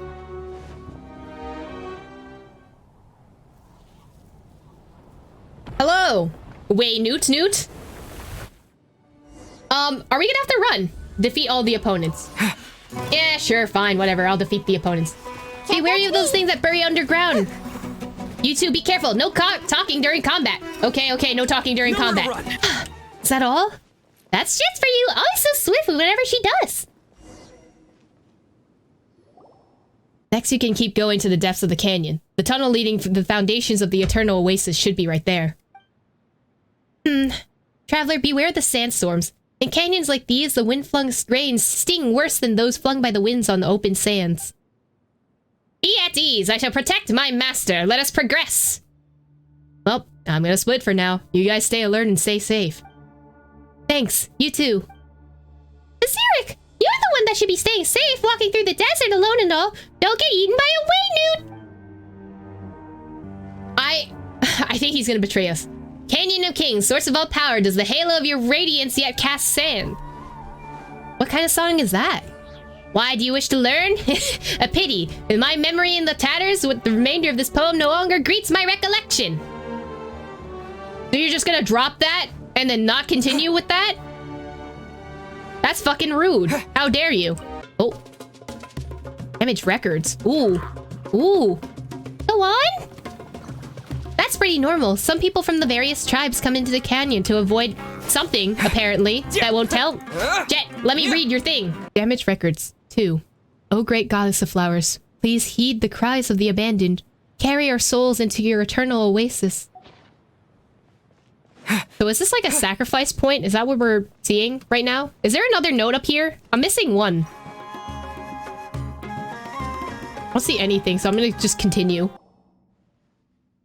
It's the Taniq camp. It even has the tribe's markings. Matriarch Babel must have sent someone here ahead of us. Oh, what's this? Someone appears to be less attuned to the traditions they so claim to practice that they like. Is there something wrong with the campsite? What's wrong with the campsite? Paimon's not seeing anything here. She dispatched people to comb this area before our arrival. However, I perceive that they never made it out. Perhaps it is because of such that this place was marked forbidden. Which means that this area was forbidden for matters of practicality and not terrors wrought upon superstition. As for why she sent people here with regularity prior, it could not just be the state the desire of the young Jet here. More camps lie ahead, I should warrant. We'll ask Matriarch Babel about this when we get back. For now, let's keep moving.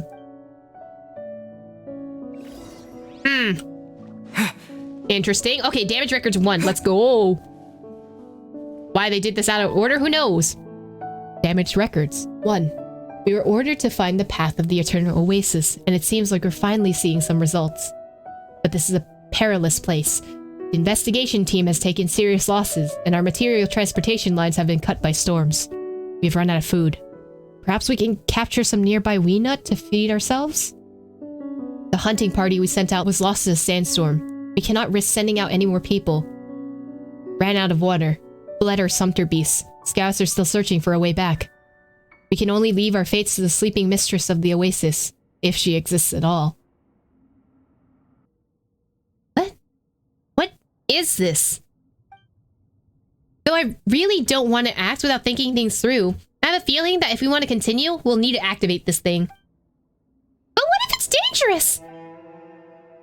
This is a water pumping mechanism. It was used to attune the flow and vectors of water, though now water's place in its pipes has been usurped by sand. As surely as you are witness, this once was a lush garden in the time when flowing springs had yet become a fleeting rarity among the sands. Enough talk. I think I may be able to spark function back into this mechanism. Allow me to try, my master. It sure sounds like this place is familiar to Leopar. Aether, let's just let her give it a go. Alright, Leopar, you got this. Beep boop. Oh, there's just sand happening now. Okay. It's lighting things up. Uh-huh. Sure. Listen, do you hear that? It sounds like something is trembling deeper within the tunnels. Yes, and I believe I know the direction. Let us proceed. Oh, why does it feel like, those 4-star character quests with this position? Found something? Look there, those tunnels. I'm thinking connecting them and clearing the accumulated sand. I think that might open a path for us. Ah, a reckless thought. Born of ignorance. Still, the plan is worth a try. You're getting on my nerves, Ginny. It is my acknowledgement that you're receiving, little one. Aren't you the little one here?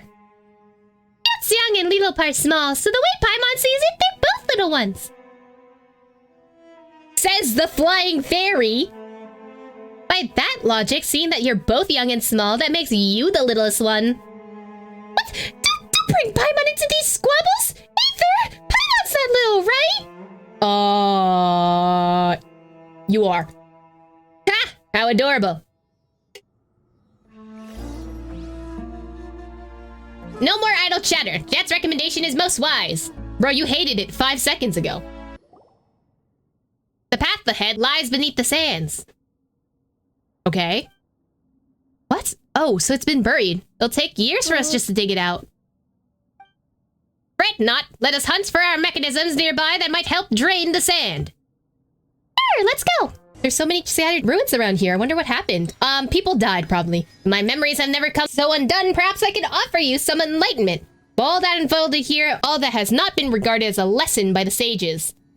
And Jinn feel pain too. The Jinn have little need for a vessel, and even less need for its senses. Should we begin to connect with others, then we'll be... And then I don't see it. Oh. I know your words are beyond your understanding. There's no need for you to placate me. I did understand you, just... not completely. My lord, I already see it. It's a fragment of mine, of my divinity and wisdom. Please, bring me closer. Good. Oh, it's another little you. Oh? Obtain. I am a little bit suspicious that you are draining all the life energy in this area. You know, this is a little sus. As a shard of light emerges within Leopar's magic bottle, you feel a little bit of your own power being pulled away. Yeah, I don't like any of this. I don't like what's happening here. I'm a little bit suspicious about all this, you know. A little sussy, if one might say. Through the Ginny's entranced eyes, you see a ragged shepherd boy along with a dancing maiden, her presence resplendent like a limpid gem beneath the moon's gaze. Festering hatred assails your senses before alchemizing into primal, burning love in a sudden instant. Such love cannot be contained by the vessel of a mortal. It is an emotion that can swallow one whole. So I'm assuming, right, this is from the past. We're looking at it through Leopard's eyes? And Leopard possibly fell in love with, I think the ragged shepherd boy is King Deshret, and the dancing maiden is the goddess of flowers. And the Ginny was jealous of their love? Question mark? Because, like, she's been referencing that she's been liking a mortal and that led to a downfall of hers. So I wonder if that's the case. Then mortal, what desire of yours can I make manifest? Aether, are you alright? Answer me! Aether, don't scare Paimon like that! Are you okay? Worry not, my master remains unscathed! Sorry, I was out for a moment. It was a memory. Someone else's memory? Huh? What are you saying? Apologies. I did not mean to let you behold a moment so shameful. But as you might understand, I might have reclaimed a portion of my memories? Now I may guard you better. Huh? The light inside the bottle really does look more sprightly now. Yeah, just like the lights I saw when the matriarch Babel was emerging from Aziric's tent. Ayo? Ayo? Jet? Ayo? Ayo, Jet? Okay. Huh? Let's change subjects. Across the sands, there is still much of me that lies scattered. Are you find within yourself to offer me this generosity, my master? I'll be beyond grateful that you should collect my fragments and return me to wholeness. In areas around the genie's fragment, a spot of green should flourish. This is because we Jinn always release energy around us to create an environment conducive to our slumber. I hope you shall bear this in mind. I will. You have my thanks. Paimon will help too. Paimon's eyesight is second to none. Don't you worry about it. Ah, I'm invigorated. Come, let us delve deeper. Yeah, let's go. The ruins here are more intact. Is this a ancient something? No, alas, it's merely a water supply station. The mortal kingdoms of the Oasis drew the water they needed from within this mountain, so they hollowed it out and wove an interconnected network into tubes. This place used to be the greenhouse and reservoir where they would cultivate their crops and plants. Ah, but look upon it now. Oh, incredible. Pitiful child, how can one savage a paradise's shape without ever blah, blah, blah, blah, blah. It doesn't let me finish. Where are we going? Ooh. Ooh, that's such a sus door. Yeah, I don't like anything to do with any of this. I don't like this. I don't like this existence right now. There's enemies. Right behind me, that is a scorpion. This place, once pumped for water, now only piles of sand. Stone tablet. An intact stone tablet upon which elegant but incomprehensible texts have been inscribed. Is that all they're gonna say? I feel like these tablets have to mean something at some point, right? Okay, we press the button. Oh, more sand.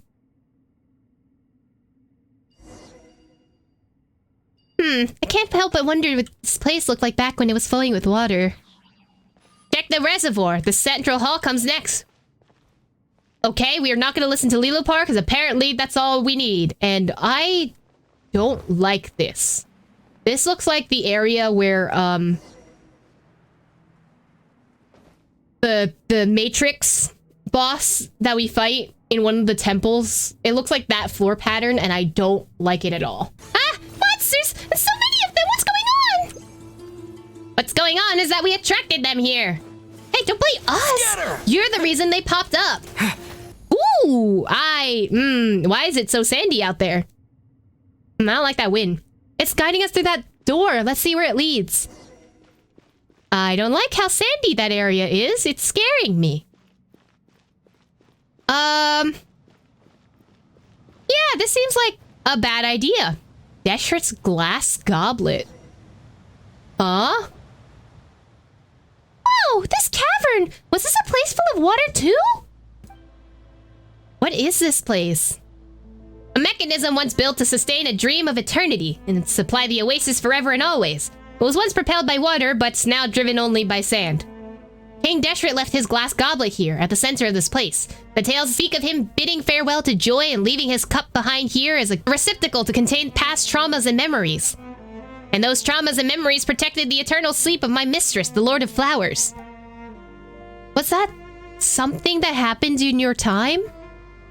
I suppose, but the details elude my recollection. What with my memories being scattered as they are.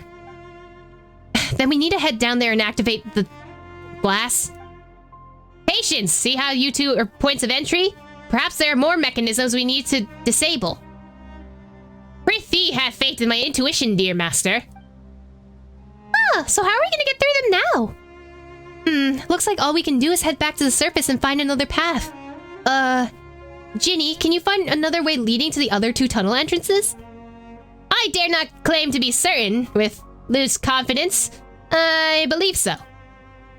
Alright, good. Then we best get back to the surface and start plotting a new path. Any objections?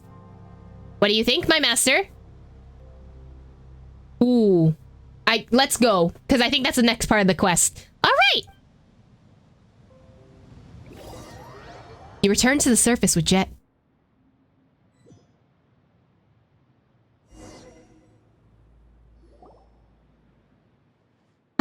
The air outside is crisp. What difference is there? It's as dry as hot as before. You aren't a desert dweller? Of course you don't get it. Hello, Wildcat. We're here, if this isn't a coincidence. Aziric, what are you doing here? Oh, Little Par knows something is up. Are they confronting us? I think they're trying to murk us. Or make sure that we don't come back out alive. Exploring and scouting, same as always. What is running into another explorer in the desert strange to you? A little suspect, actually. A little too suspect. Running into sand and scorpions is normal. Running into the same person all the time is one coincidence too many for Paimon. Ah, alright. Come over here and have some food. Drink some water. Y'all must be tired. I know there's no reason for me not to trust Aziric. But I don't trust him. I feel like he's going to betray us. I don't know why. He knows more information that Babel has been telling us, that has been telling only him and not to us and Jet. So I think he's not on our side and neither is Babel. I don't like this.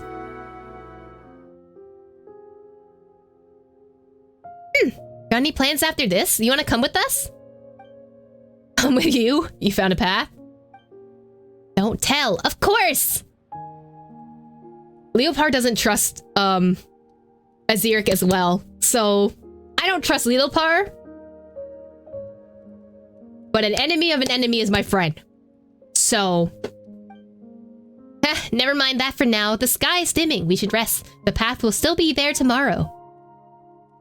Oh, I read that in Jet's voice. Oops. Ha! You're right about that. Speaking of which, Leopard, I'm curious, but I never got to ask.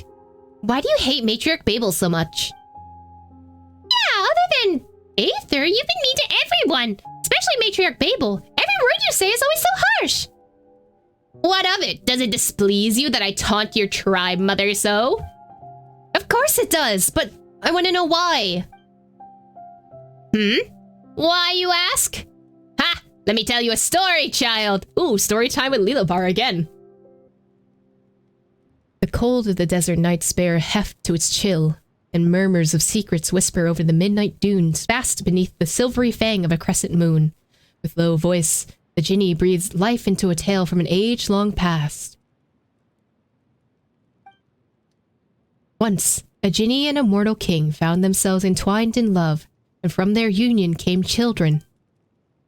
As time flowed, the mortal could not break the chains of power and ambition that clung to him, betraying the love of the Jinni. Hence, on the path of revenge, she twisted the fates of her children, wreathing them into a plot to unmake their father and kingdom. And time sailed ever onward. The children of the Jinni grew to become king and queen, yet fell to the same schemes, to the same curse, until their kingdom was finally shattered upon reaching calamity's end. Such an ending, then, was that which the Jinni had orchestrated from the very beginning. So the Jinni is Lilopar, question mark? Because it sounds like she did that. So that was a scary story, horrifying even, but what does it have to do with my question? The Jinni is a story not so unlike Babel, is she? Where they differ, however, is a shame and quest for renown that so compel your kind. Babel wears them like a mask, though she too is a creature of deceit. I tasted wafting from her very being. To be her, be it son or daughter, all children are but instruments for her schemes. If you were absent, my master, I feel I might have been quite fond of her. But today, things are different. She threatens your safety, and so affability is beyond my sphere of virtues. No, Matriarch Babel isn't that kind of person. You have spent more time with her and must have taken orders from her. Orders that the left hand must never learn of. Perhaps those sordid affairs are just too inconvenient for you or face or consider, but I know your follies and stupidity does not rank amongst them. Consider these matters yourself. It's fine, Jet. Don't take this stuff too seriously. It's not like she's that much nicer to me or anything. And should I? To you who are little more than a slave? My words have run dry. Apologies then, if I have upset you.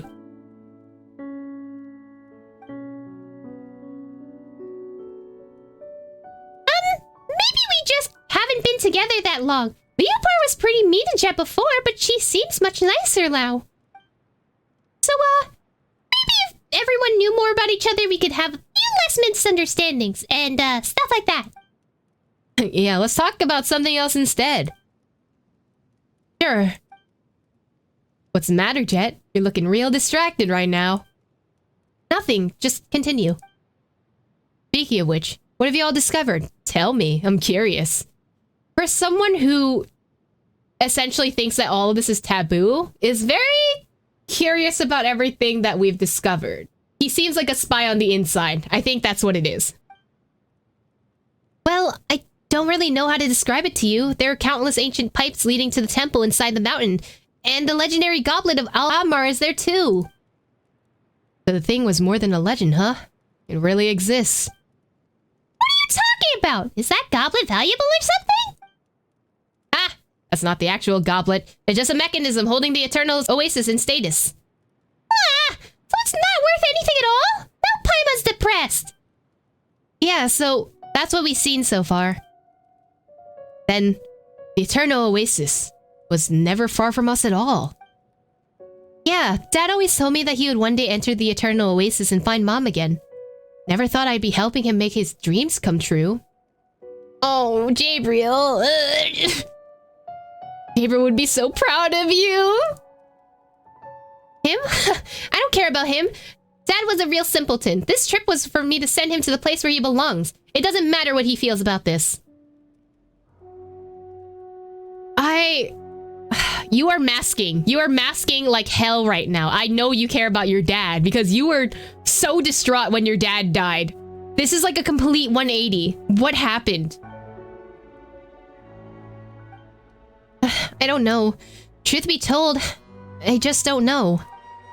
My parents, will they ever truly reunite in such a place? The place we're heading to, is it just a meaningless destination that I want to reach for the sake of... because I want to console myself?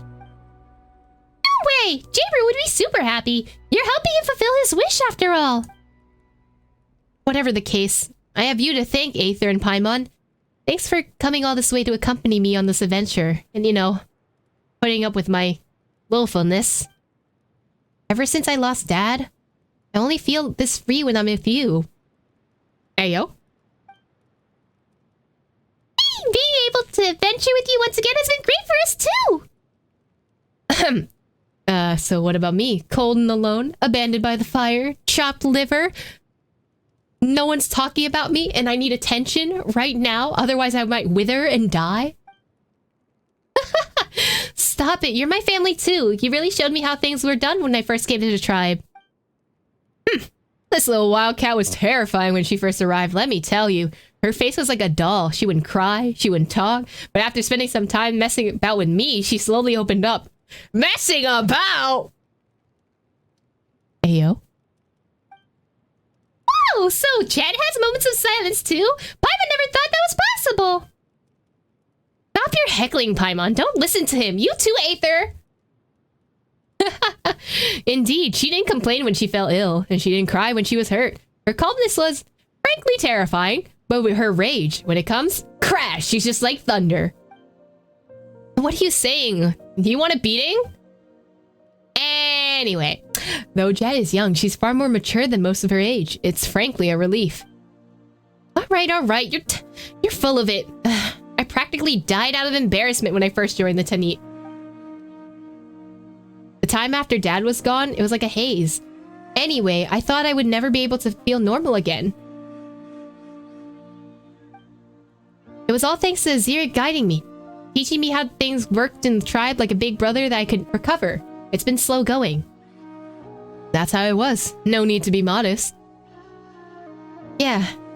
Dad also said he was going to tell me more stories about Mom, but now I'll never get a chance to learn who she was. He said she was a beauty, that she was a character with countless virtues, like, oh stars high above the wasteland. Oh stars high above the wasteland. Oh nightingales weary from the day. It's time to take off the crown of roses. Cleanse yourself with wine made from grapes. That's the only memory I have left of her. Dad always used to sing me this old nursery rhyme.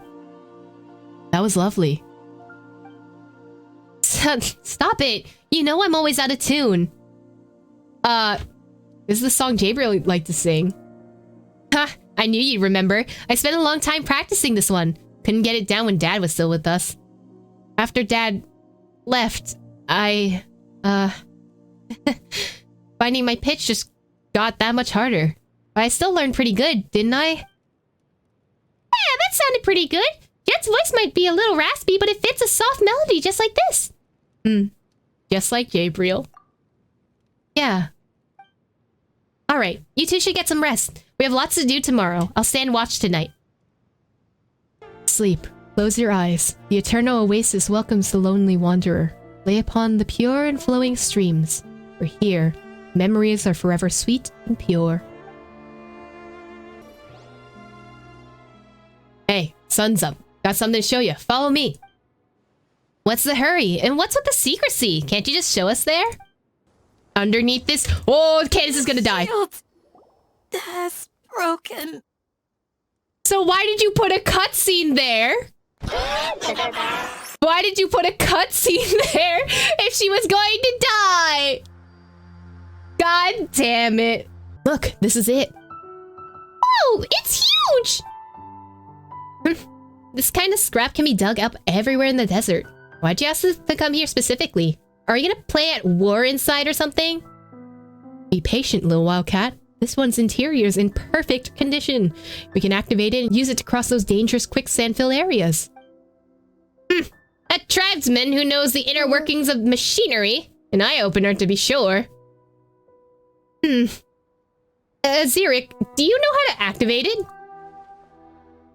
Blueprints Adelphi left behind recorded the mechanical structure of this thing. It wasn't difficult to understand the structure with the basic knowledge I have.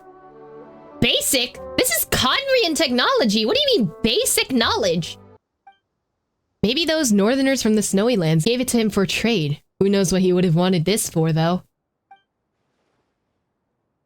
Come on, I'm here to help. Aether, you're a knowledgeable sword. You must have seen this sort of machine before, right? Yeah, we've seen one in the rainforest before.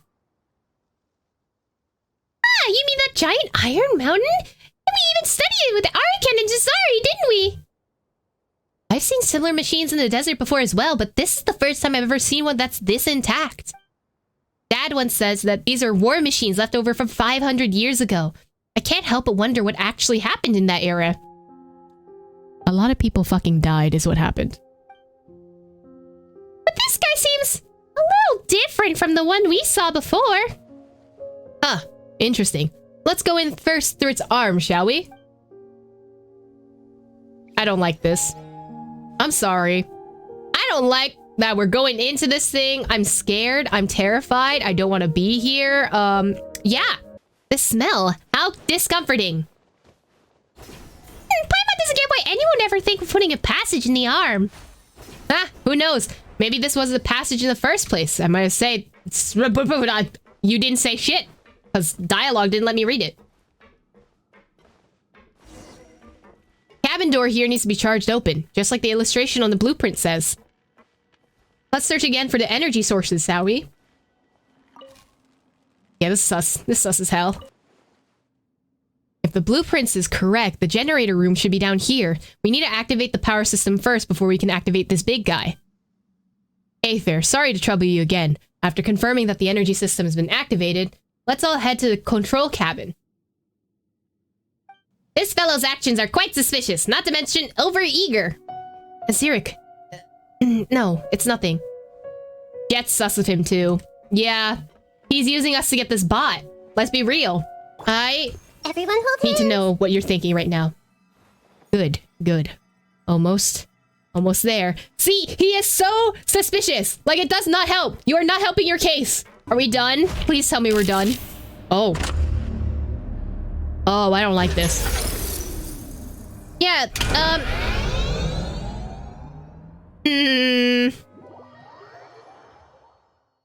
I don't like this. Chrissy, wake up. Let's go, Aether. I see the gauge is moving. No, I don't like that. How about no?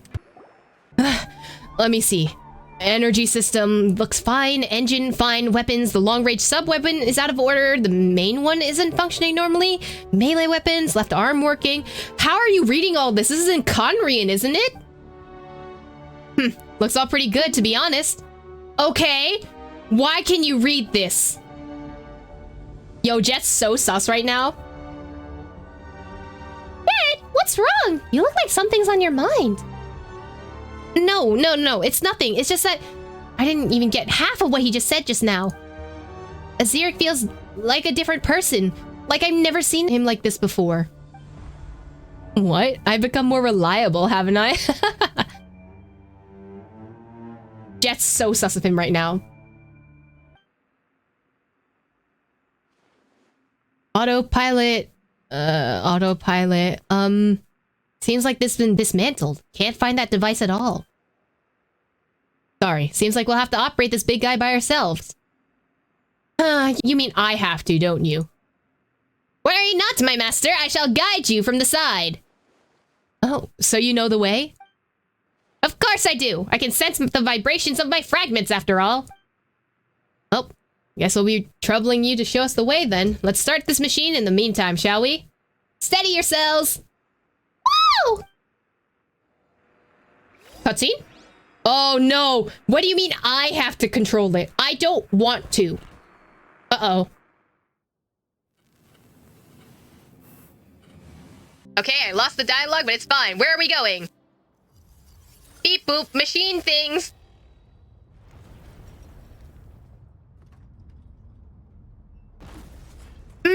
Yeah. I don't like that. I hate everything about this. Why are we controlling this? Make it stop. Yeah, I don't like that we're controlling the giant mech right now. But here, there's no opening. It's probably sealed into the ruins. This lumbering giant must have a weapon. Why don't you try using it to throw some punches? But it has been turned on for quite a while, has it? Let me see. Weapons. Is this it? It just stopped. It went off. The left arm seems to be... Ugh, if only a Derfy were here. You're working with a Derfy? Hello? So you are working with a Derfy this whole time. You betrayed us. You... I totally knew this was gonna happen, so, I didn't expect much. He's a traitor to the tribe. He was the only one who could figure out how this thing works. Please allow me some time to focus here. Derfy did leave those blueprints behind. I just need to recall what those illustrations look like. With an arm so massive, the amount of energy it consumes must be absurd. Could this be the protective interruption? Hey, that could just be it! Still, how do you know this kind of stuff anyway? How do I know this stuff, Paimon? Please tell. There should be a backup power source for the weapon system on each side of the control cabin. The imitations they made all had its structure, so perhaps this old one will be no exception either. They? Who's they? You're so interested in your own fragments, and Jet is interested in the Eternal Oasis. Never mind who they are for now, would you? Fair enough. I shall ask again later. Oh, Jet. Jet, you are being betrayed by your own friend. This is what happens. Sorry, Jet. I know I'm being a bit impatient. Yeah. Find this mechanism over there. Trigger it and the energy system will be reactivated. Yeah, I see everything. I don't like you, mister. Oh, you say the same thing. Yeah, I fucking hate this. Power's charged. The interlocking mechanism is working. Quick, press the button on the console. Press the button on the where. Shoot here? Beep boop.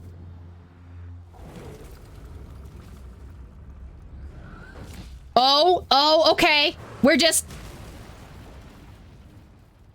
Okay.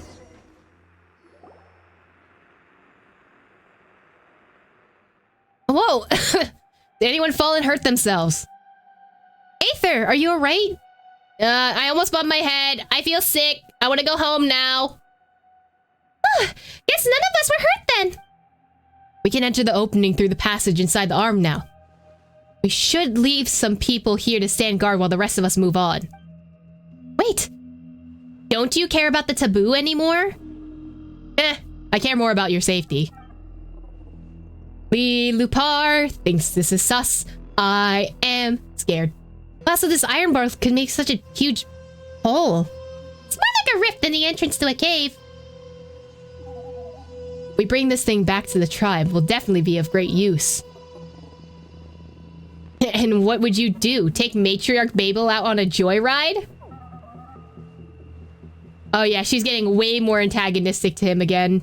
Oh. Oh, hello. The purple is very reminiscent of the abyss. Hey, check this out. I've never seen flowers like this before. They're so beautiful. These flowers must have belonged to the mistress. After she fell into a deep slumber, they were said to have disappeared into the desert. At least it shows that there must have been environmental deep in this cave to allow plants and roots to take form. My first reaction, I know this is supposed to represent the goddess of flowers, but this same shade of purple has been used in the abyss for so long that my first thought is like, does the goddess of flowers have ties to the abyss? Right? Colors tend to mean something when it comes to Genshin lore, so I kind of wonder if that's the case. Also, thorns? Thorns, right? Rose imagery usually tends to mean that there's a secret, or like secrets, you know? We see it in the Gnostic Chorus. We see it with the Hexen Circle. I don't know, it's a little bit suspicious, you know? We got a damaged stone slate, let's see. This is the resting place of the goddess of flowers. None but the priests and those with good cause shall enter. The waterways within Mount Damavand are highly complicated, and there are a great number of complex valves and pumps within, all of which are necessary to provide water to the oasis and sustain the lives of the people. All priests must therefore maintain them on time. There is no room for carelessness. So about that, shit broke. The gate here is closed and there seems to be no other way. Maybe there may be clues to open the gate around here. Let's all keep our eyes peeled. Don't know why we need a full cutscene for that. Okay, so I can investigate. You sussy baka man, what do you gotta say? Tunnels. Tunnels everywhere. I don't trust you one bit. I don't trust you one bit. Everyone hold hands. Yeah, what do you gotta say? Aziric, what are you hiding? There should be mechanisms around here that can help open the gate. Let's all keep our eyes peeled. You sure are knowledgeable, Aziric. It's completely normal, like I said. I have many friends on the outside and have learned a lot from them. Don't you underestimate us tribespeople, alright? I'm not, and that's why I'm suspicious of you, my good sir. Oh, lore. Records of Mount Damavand, Part 1. Inspections in recent years has shown the Orchid of Paradise's water output has been decreasing, while other oases are showing signs of shrinkage. Lady Fairgees grows ever weaker, and she no longer actively responds to our calls. Perhaps this is an issue of aging machinery. If that is so, then there must be some solution. King Deshret is the sole source of all wisdom here. We must continue to pray, and continue reading the ancient texts and diagrams. Machinery with Jinn fragments implanted in their outer casings are far more efficient than traditional irrigation equipment, and that technology has come to be widely used in water supply regulation. Engineering point of note. Do the Jinn also age with the passing of years? I can feel my fragment calling to me. It's just up ahead. What a long tunnel, and those same strange flowers we saw earlier. This place used to be the mistress's greenhouse, but now perhaps only these flowers survive. Fascinating. Were the tunnels excavated by humans? I don't see any steps or paved paths. Everything seems to have been shaped naturally. Almost dodged that. Perhaps they all been withered away, or perhaps the builders never thought of leaving too many traces? This was once a sacred place, inaccessible to all save the priests, or so my broken memories tell. There used to be red crystals in the first tunnel. This one has all these large purple flowers. Well, have you noticed the 3 eternal companion gods? That's who this oasis commemorates. Huh? I wish I could notice, but these mushrooms are chasing after me. So the one who we place our faith. That's my mistress, yes. Now show some respect, little lass. She slumbers in the eternal oasis. This tunnel was dug in her memory. So the relationship between Gurabon and this place. The Lord charged me with mortal's ideal kingdom and guarding his eternal oasis. That's why there was a city. But the city of Gurabon fell into a gap in the sand and become shrouded in... Let me read the dialogue. Looks like we'll need to open up that gate up there next. As our previous experience, the pipelines here will probably have to be connected to let the quicksand drive the gate. But the mechanisms next to the pipes seem completely broken. It can only see if there's any way to connect the pipes in other places. The pipes are supposed to connect... Maybe Oh! I wasn't meant for this world. The pipes aren't meant to connect shit! I'm dead! The pipes are supposed to connect the 2 sides, right? But the mechanism that controls the gate is on one side, then the other side. Oh! Paimon thinks it should lead to that room over there! Alright, let's go and see what's in there first. The lower-ranked priests often complain that the water pipes contain sand sediment. This is a problem that has never occurred before. To clean the pipes, Panjave had its water supply disrupted for half a day, which greatly distressed Lady Ferriges.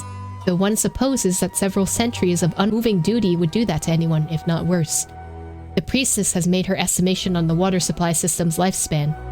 She says that it will cease functioning in 300 years. However, it will only take years for the Oasis canal system as it is today to become inoperable. Maintenance must be at our utmost priority. Lady Ferriges has rejected the suggested large-scale maintenance on account of the disturbance it might bring to the sanctuary of the Goddess of Flowers' tomb. She is the great Jinni, whom King Deshret himself charged with guardianship over the Orchid of Paridazia. Without her permission, the plan can only be shelved. But she has suggested that some of her power can be diverted to cleansing the waterways. This will place great strain upon her, even more so than already is the case for her role as the Mausoleum Sentinel. The door's unlocked! This little bottle thing, I think Lilopar is going to die and all we're going to get is the empty husk and shell of this little bottle. But that's just a theory. Yeah, I don't like that it's just absorbing the plants until it's, you know, unalived. As the shard of light merges with Lilopar's magic bottle, you feel a little of your own power being pulled away. Through the Jinni's entranced eyes, you see a ravenous shepherd boy and a bright red pomegranate. You see the pomegranate juice flowing freely, like the wine of tyrants, the infatuation of lovers, and the fresh blood of innocent victims. You see the plump pomegranate being handed to the shepherd boy. Take a bite and use it to quench your thirst, but be careful not to let it burst in your hands. Aether, are you okay? He suddenly froze up again, and you wouldn't respond to anyone. You really scared us there. Do not fret, he is fine. Don't worry, Jet. I just zoned out for a little bit. Okay. Stop scaring us like that, though!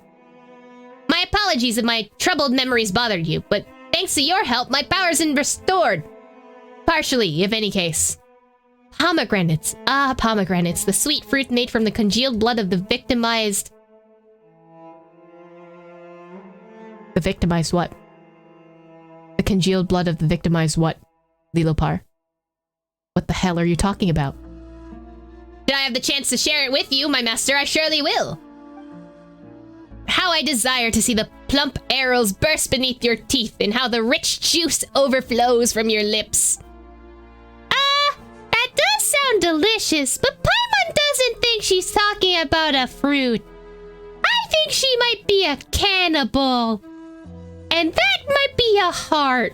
I'm scared now. Can we leave?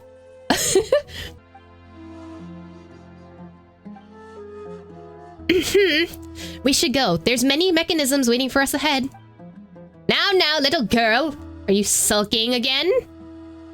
I'm not. I just said we should go. Careful, the little wildcat's about to bite. Jet's face is so red right now. It was not. Also, I don't know if it's an allusion to Persephone and the pomegranate of like within the underworld, or like the idea that you're not supposed to eat food when in Fey world, otherwise you're stuck there forever. Something like that. It could be an allusion to that, but I don't know. Watch your step. There's a big hole here. Yeah, I can see that. This might hurt a little. Whoa! Oh wait, no. Whoa, that was close. I mean, how could there just be a big hole here anyway? Bye. It's desert creatures, I reckon. Many animals have built their nests here for the longest time. Life is quite wondrous, wouldn't you say? Poof. Yeah. I don't think that was the thing that they were talking about, but sure. Records of Damavon, Part 3. The maintenance funds provided by His Majesty Paverizon has been decreased by times 10,000 silvers. The priestess was silent when asked where this money went. What future has she foreseen? Does His Majesty not know of the great danger of the reservoir is in? Or is he content to stand by and watch? Malfunctioning filtration system has already rendered Punjabi's irrigation canal network unusable. There is mud and sand everywhere. So much so that even constructs that sink into the mud become completely immobile. The once thriving agricultural regions have their wealthy move away en masse. Has no one petitioned Paverizon concerning this? The Ferrages now lacks even the strength for wrath. The ancient legends say that the judgment that once descended from the heavens sleeps under Mount Damavand. Perhaps the time for judgment draws near again. It is hard to believe that His Majesty Paverizon may be bewitched by spectacles conjuring by djinn slaves, and yet he cannot see the foundations of his very earth coming loose under his feet.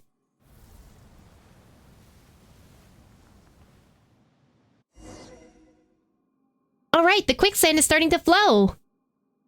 The quicksand's starting to flow, you say, as it ever does anything else. Hey!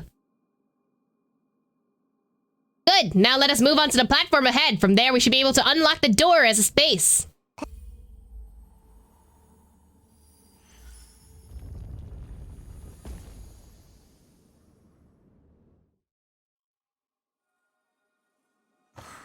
Phew, that should be the last of them. The door over there is open as well. Shall we go and take a look? Alright, now it looks like there's only one passage left for us to open. What? There's more? Paimon's legs are already sore! Paimon, you float. Oh? And you know this because you walk on your 2 feet? Exactly, Jet. Nah, Paimon was just, speaking for Traveler. Yeah, you must be tired, right? Oh yeah, I'm beat. Super beat. I'm so tired. I feel bonita. I feel the opposite of bonita, actually. See? What did Paimon tell you? We've walked for so long that even Aether's tired. He was just messing with you. This is just more walking. It's hardly a challenge for a veteran adventurer, you know. But if you're really so tired, Paimon, why don't you let me carry you around? No need. That would just be embarrassing. My memory is gradually coming together. I can now guide you to the next location. Return to the... Aww. No wanna. Hey! It's about time for some sunshine. It's depressing being here. I'm depressed being with you. Why are you so sus? Everyone hold hands. Why does Xeric seem so impatient? Could it be... he's ready to murk us? Where are we returning to the surface for? Next up is the third cave. Will the big iron ball still work? It's over 500 years old now. I doubt we can rely on it much longer, so we must act quickly. I shall lead the way. Our path gets smoother the further we proceed, it would seem. Alright, come on, folks. On to the pilot cabin. You return to the cockpit of the giant machine with Azuric and Jet. Drive the ancient machine to your destination. Sure, I'm just gonna pilot an old Conran machine. Why not? Coordinates have been set. Now boot it up. It's booted. I am being booted. Phew. Where am I going? Oh, I hate this. I hate everything about this. I hate that I can walk in that. Sayu suddenly on the floor for some reason.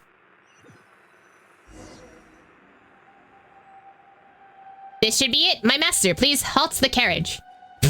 Halt the carriage! What's so funny about that? Oh. This place has been sealed by rocks. Perhaps another punch? Bleh. There's not enough power. We've already exhausted. The main gun still works, but we don't know if it can break through rocks. Well, you're the man of indecision. You'll never know until you try. What am I shooting at?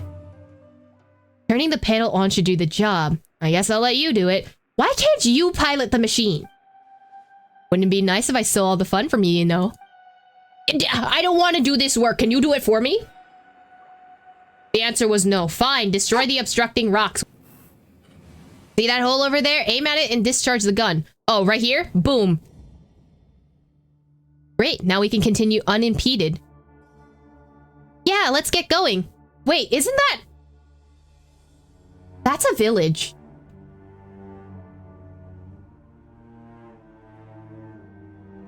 Did I shoot at a village? You guys aren't saying anything and it's making me scared. Where am I supposed to go? It's just rocks? Okay.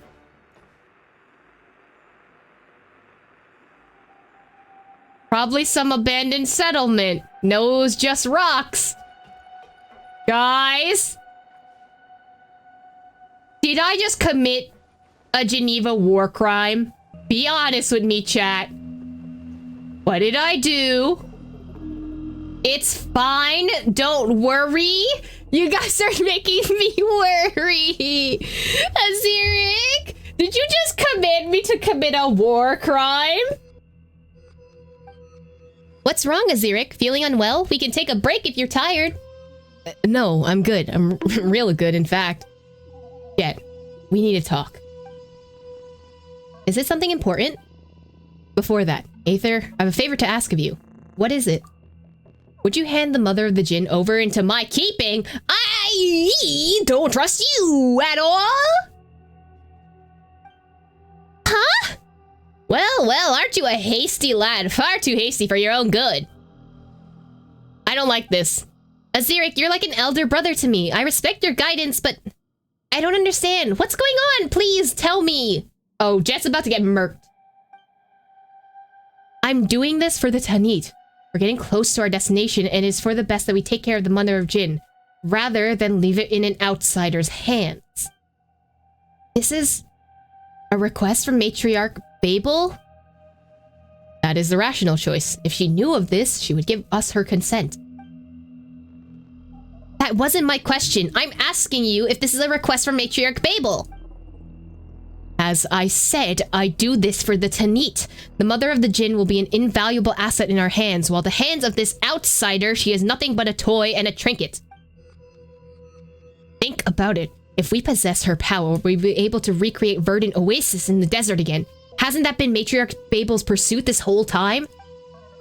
Once we finish this quest, Matriarch Babel will recognize your contributions by appointing you her successor, and your Outlander friend will also be rewarded accordingly. Everyone wins here. You, me, and of course, your friend. You'd agree with me too, wouldn't you, Outlander? I respect Lilopar's decision. Yeah, although, she looks like a bottle right now. You could have asked for her consent first. Well said, but allow me to remind you, the contract between my master and I can only be broken through death. And he's gonna kill me, apparently. You're right. My apologies. This is nonsense. Huh? I said that this is nonsense, and you're full of it, traitor. You insult me with your filthy lies, and I demand the right to respond with my blades.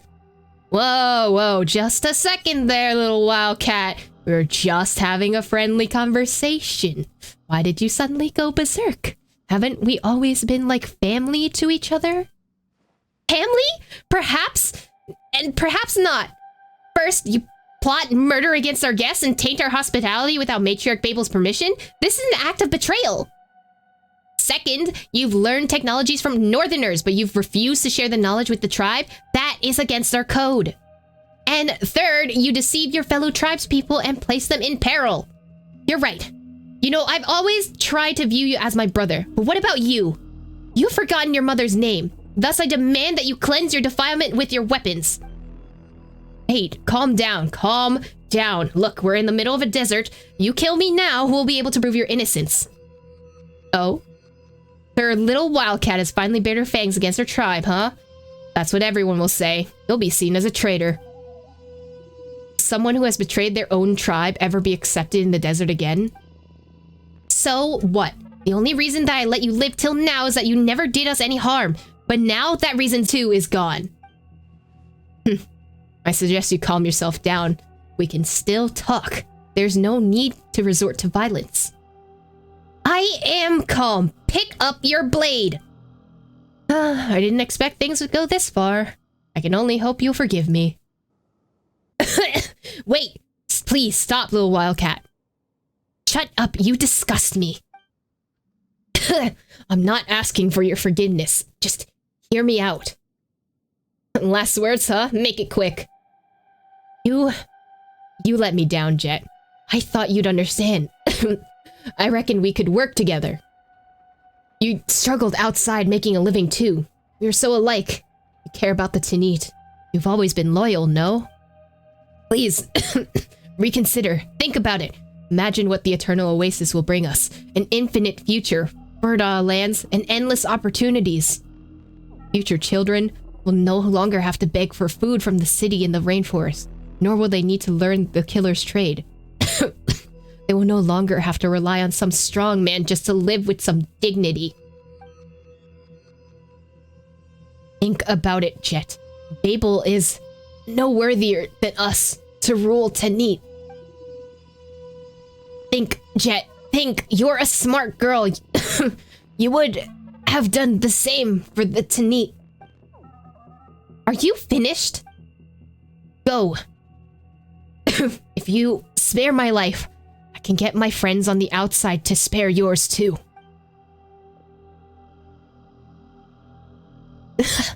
Or what? Are you going to... willing to be the first member of our tribe who slaughters your own? I hope that you've given thought to the fate of your traitors. He's gonna kill him. She killed him. Unalived. Gone. Dead. I didn't read that dialogue. So, he's so dead. He's gone. Are you alright, Jet? No, I want to throw up, actually. Oh, and now we're dead. I understand if you may wish to mourn your fellow tribesmen or something, but I'm obligated to tell you that this big thing will not hold up for much longer. My master, for your own safety, we should leave as soon as possible. Yes. Let's go.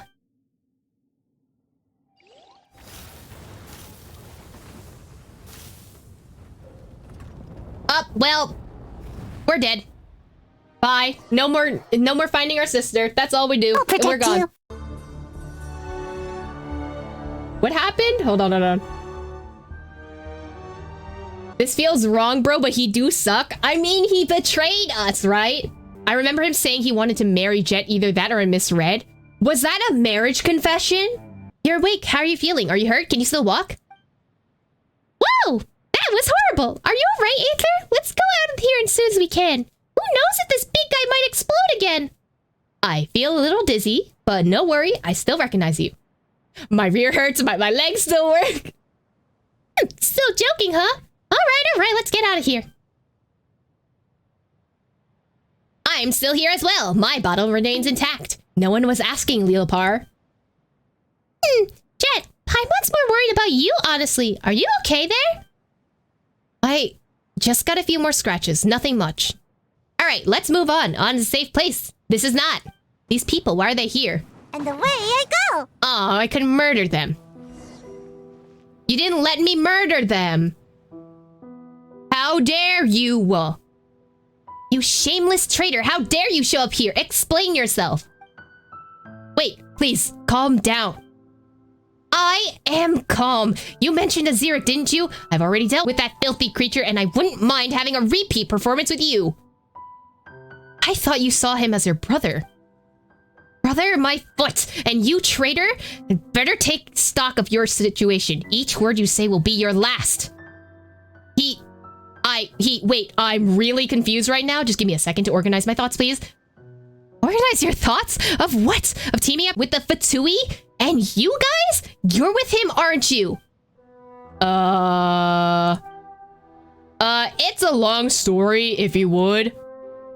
Shut it. I'm so sick and tired of having to be reasonable with the bad guys. I don't care what you have to say. My blades, though, have a lot of things to say to you. Wait. Okay, I know Jet has her reasons. Jet does have her reasons. That's me. Huh? Now it's starting to feel like a vengeance quest, and I don't know why. Are we on the right side of history right now? Are we doing a bad thing? Is this not a good thing that we are doing right now? Your I'm sins scared. weigh upon your soul. Huh? Seems like a Derfy dropped something. Let's check it out. You've gotten familiar with desert robberies, haven't you, Paimon? Hey, don't you make it sound like it's something normal. I need to wipe my blades. Help me keep watch. Okay, letter. Great, we're reading this. To Adelphi. Secret letter to Adelphi. You see this letter, make haste to the designated coordinates to meet me. Do not forget to bring our contacts from the north. I should have rid us of that meddling blonde outsider about then. Ensure that the northerners endorse Jet as our tribe's matriarch. For my part, I shall do all I can to convince her to marry me. So this is his plan. This was his plan, okay. Since Babel treats that traitor's daughter as the apple of her eye, and even wants her to inherit the tribe, let her taste the bitter fruit she has sown. Once that happens, I shall revoke all the crimes that Babel has laid on your person, and pave the way for your next investment. I won't pursue the matter of your corporation with your northerners. Just as Babel once secretly ordered, you will be our tribe's proxy for trade with them. I pledge not to rob or make any secret moves against outsiders who have potential in matters to trade with us. Remember to make all haste. You must arrive before Babel discovers that we have been working together. Why do villains always leave a trail to be found? Beats Paimon. Hey, that's not the point. Aziric. So he wanted to murder Matriarch Babel, then become the co-leader of the Tanit with me by marriage, and then make us all puppets for the Northerners? And that's why he had to take you, who might have already known what was going on, out of the picture, and gain control over the Jinni. From the very beginning, he assumed that I would trust him absolutely and go along with his scheme. Ugh, I trusted him so much too. I never imagined he was such a disgusting person. Alright, revenge has been had and the drama comes to a close. Drumroll, please. And who had the last laugh? Oh my, it's our little Jet. This is exhausting. We should proceed? Matriarch Babel needs to know about this. Returning just now just to give a report? Oh, I wouldn't call that wisdom. You really think that desert woman would believe that those two stupid men and not you are the traitors if you return empty-handed? For the sake of argument, let's just assume you have proof of their betrayal. But knowing that you do of the desert dwellers' traditions, do you think that the tribe will focus on the evidence and not pay a single slice of attention to the fact that you killed your tribesmen? Will Matriarch Babel have eyes only for the proof and give the shame caused by your brutal slaughter? I, for one, think she'd much rather hear some good news. If you do wish to return to rest for a moment, you can, but speak nothing of what transpired here. That is my advice. Agreed. You two didn't argue at all. That's a new one. You're growing wiser, Jet. I guess. We didn't have more important things to do. I would have cut their heads off and taken them back with me. Okay, well, let's just move on then. All right, I'll watch your back. Speaking of which, where are we going? The big iron ball's totally broken, and there's no clear paths around. Worry not, little one, you still have me. Well, there is a hole over there that the big iron ball created as it fell. We should be able to reach our destination if we go through it. Huh? So you can set stuff like that too? Wow, you're better than a compass. Maybe Paimon should call you Lilopas from now on. As I said, my fragment guides me. Let's go. Enter that big iron ball and we should find a path from there. Sorry you had to see that. Sometimes I can't control my anger, especially if I sense betrayal. He's a good person, or at least he used to be. I'm not even sure if he was ever good. I wish I could have solved it differently, but I had no choice. Please don't get me wrong, I don't regret what I've done, it's just... I couldn't let him do any harm to you or Paimon, but you had started it, and I wouldn't let you hurt him either. It's a matter of principle, even if you are my best friend. Yes, I'm lucky. I've always had faith in you.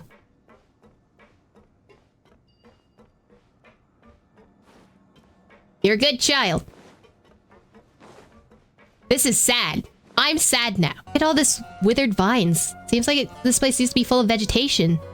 I've read about it in books. They say that after the great master Vidura left, the land he used to rule was abandoned as well. I think this place might be it. Yes, but my mistress never forgot her and waited her return. She was one of the 3 companions after all. Unfortunately, it seems that she never did make it back. My great mistress's ideals broke her heart, so she left the kingdom when they started. It sounds like she was a very determined god, quite different from what the legends claim she was like. Haha, just like Jet! What? No, we're nothing alike. Anyway, this place looks like, well, the path to some god's temple? Well, yes, but water blessing from the 3 gods, so the water supply station is also a temple. Have you lived in a godless desert for too long and thus become unable to imagine what the world used to be like? Is that so? But now, the end is nigh for this place. It'll soon fall to utter ruin. Even the master of the sands can guarantee the eternity of the oasis. Once the place is submerged with sands of time, the eternal oasis will inevitably collapse. Well, you sure are chiefful, Lilopar.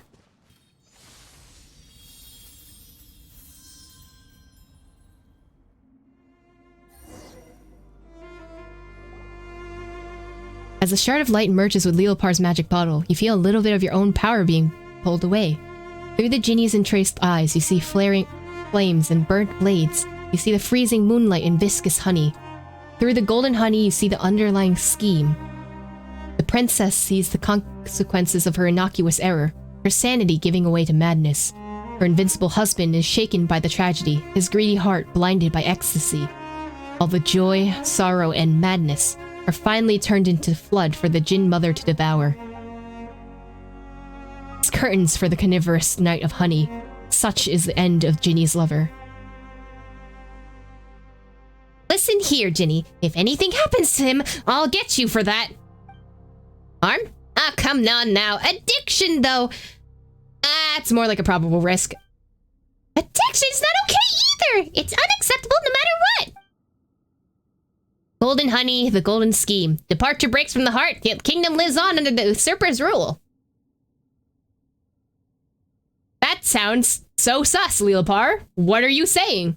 It was you who murdered them. It was not murder. It was punishment for my lover and for myself. I once believed that he would bring this land to a bright future, but proved no different from the other shallow mortar tyrants. I was furious. No, I was in pain. I was once deeply and madly in love with him, when I was betrayed like that, only the destruction 3 times greater than that love could quell my sorrow and pain. Perhaps. In short, I used the hands and hearts of my own children to complete an impeccable killing. Such is the consequence of betrayal. That sounded more and more like Lilopar by the second, and I don't like that. Let's get moving. This place gives me goosebumps.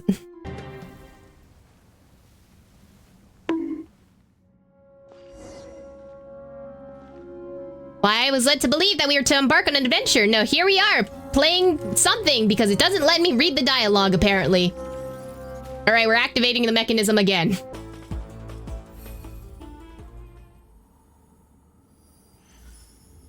Oh, okay. Here's a 3rd shard.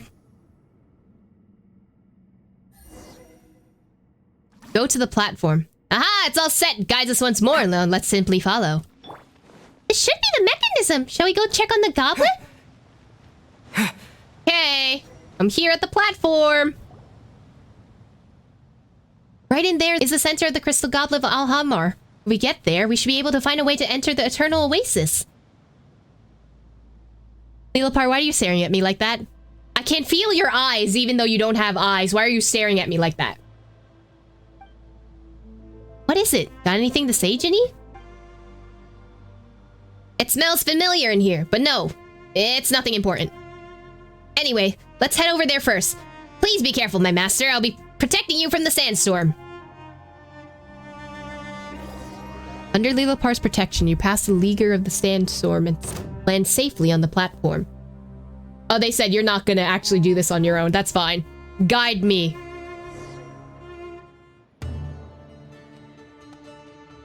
What is this place? Careful, I sense a strange power. Is Leapapar gonna try and kill us? Okay, maybe that thing's gonna try and kill us. I have returned, sister? Huh?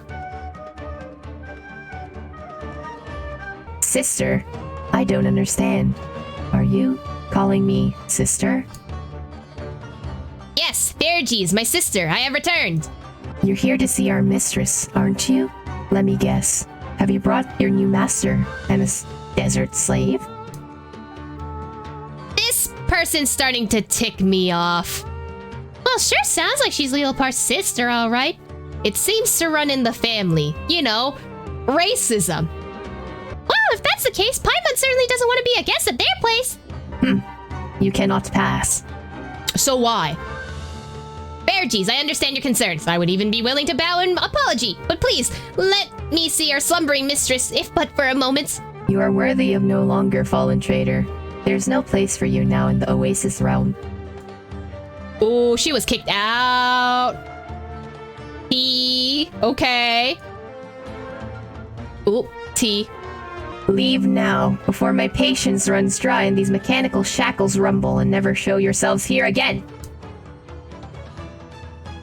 Sister, you shed the form of a genie and constrained yourself to this husk for thousands of years. Is this the survival that you so desire to pursue? So, you dispense your kindness to me, despicable traitor. My shackles have nothing to do with you. These shackles, they tighten. Leave now! My master, if I may so ask, please assist me in freeing my sister from her suffering. I don't get it. Still so arrogant and inconsistent. You disappoint me, my sister. Paimon hasn't figured out what's going on yet. We're about to fight already? My shackles, my chains, my oath! You broke this shell, my spirit and form shall soon vanish with it also. Oh. Hello, little spirit thingy. Folly, just like some mere mortal. Why? What kind of desire did you hold? An empty tomb will crumble just like me, and just like you, we're not whole. I know, my sister. Still, I must go there, where a mistress slumbers. That is where the answers I seek lie. No, nothing there, but the coalescence of regret. Farewell, my sister. The ancient mechanism named Ferges, or perhaps the Jinni Ferges, who indwelled in the mechanism, is silenced forever.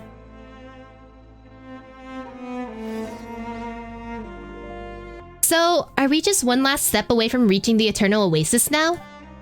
What's the matter? Are you unhappy, Jet? Are you alright? What's wrong? You seem preoccupied. I'm alright. I'm in a good mood, actually, just... Dad went through all kinds of setbacks and betrayals in his adventures, and I just realized I'm on the same unfortunate path as him. Although I now have the tribe to call home, betrayals and schemes are never far from me. Are the Tenit truly where I belong? Have I really been accepted by them? No, because every time they're just like, oh, you are an outsider technically, but, you know, I don't count that. Let's not wallow in the sad things yet. The past is in the past, and anyway, we've beaten all the bad guys now, haven't we? Paimon's right. It's wander under the bridge now. It's not the end of the world, even that isn't where you truly belong. You're so carefree. You know, I was starting to forget that you're a traveler, unconstrained anywhere by anything or anyone. It's only that when my dad was with me, I could say, home is where dad is, but now I'm all by myself. Stop wallowing in self-pity, Jet. You're better than this. Also, we're here for you. Don't get mad, Paimon, but you're right. I just need to keep my chin up. Now we're talking.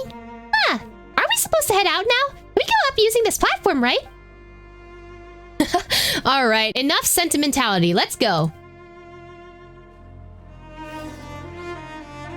The Eternal Oasis must be up above. If anyone guesses what's in there, well, other than the goddess of flowers, Yes, that's where lies my mistress. I've been away for too long. I've longed to see your face again. Long have I waited for this moment. Long has this wish been mine, and at last it'll come true.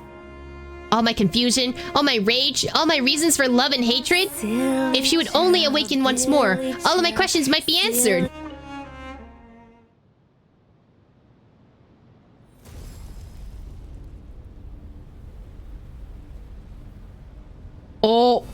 Oh, hello? Okay. I don't like the symbolism of, you know, the upside down pyramid thing. Because sus. It's so sus.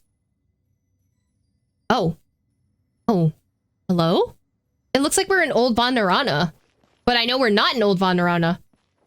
Oh, and we can go up to the desert from here. Okay. So we gotta go this way. Oh, it's so green. So pretty. It's like, peach flowers. Like little versions. Oh, everything is so still. Hello? Everything's literally frozen in time.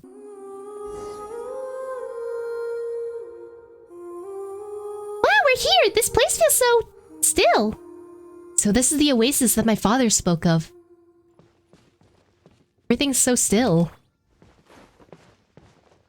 The birds are frozen. If I murdered the birds, will I get meat from them? Well, it was worth a try. It's creepy nice in my opinion. I know. It's like unnerving because we've never seen time stop before.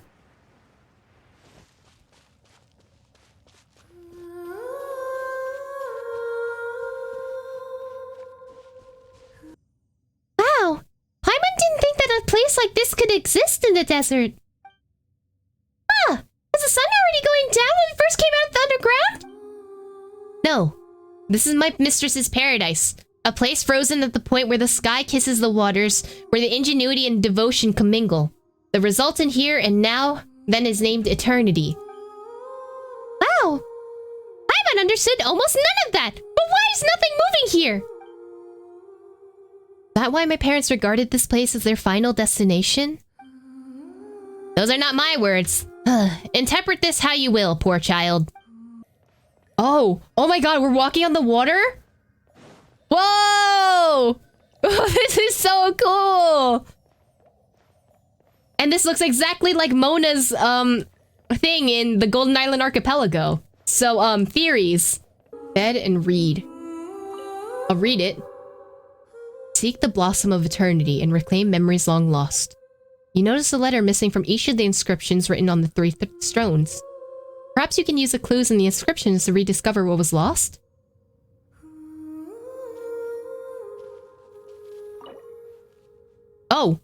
What? Okay. I need to embed pieces into here. Sure, obtain. My mistress. She's not here. Said there's another fragment of myself. Are you the mistress?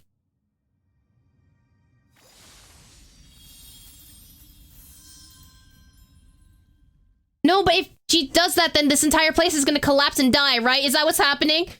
It better not. I'll be really upset. Oh.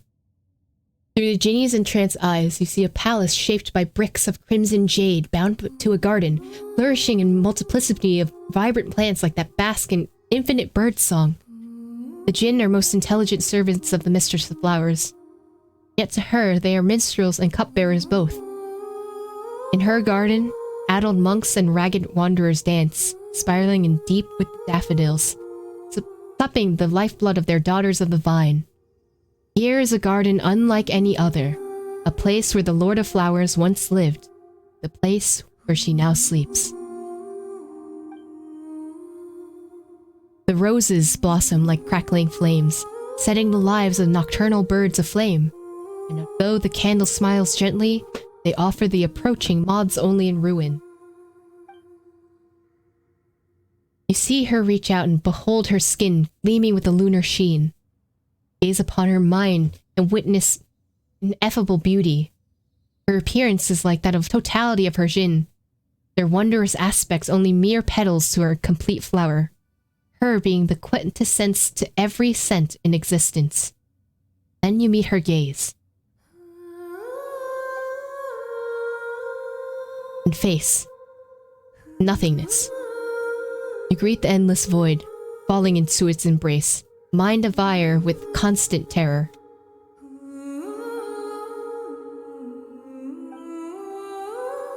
As your consciousness clears, you find Jet clutching your hand, her expression clouded with concern. You're awake. How are you feeling? You just... Never mind. The important thing is that you're alright. What did you see? You look like you woke up from a long and scary dream. I saw the Mistress of Flowers. I gazed upon this place as it had appeared long time ago. He's gone. He lied to us. He lied to us all. What do you mean? It's nothing. It's just the cancellation of an ancient pact. I believe I'm finally free? Lord of Sands once swore to us that our Mistress of Flowers slumbered here, destined to awake someday, but... How strange. Our mistress has already passed. He deceived me. He deceived my people. I feel maddening hatred for him right now, for this desert, for the death of my mistress. My loathing should have matched the love and admiration I once held for him. Yet I find myself empty of want, or built to hate. How odd. Maybe this is what it means to be free. You're now neither bound to lovers nor foes. That's so. Spared me the niceties. My master you remain, and our pact endures yet. Come, let us depart. Jet is waiting for you this whole time, you know. You know what? I seen a nice spot over there. I'm gonna head over first. Don't forget to come over in a bit. Like, the music is so... It's like morning, right? It feels like a morning song. Jet? Hey, buddy? Are you okay? You can finally lay your parents to rest, right? Are you alright?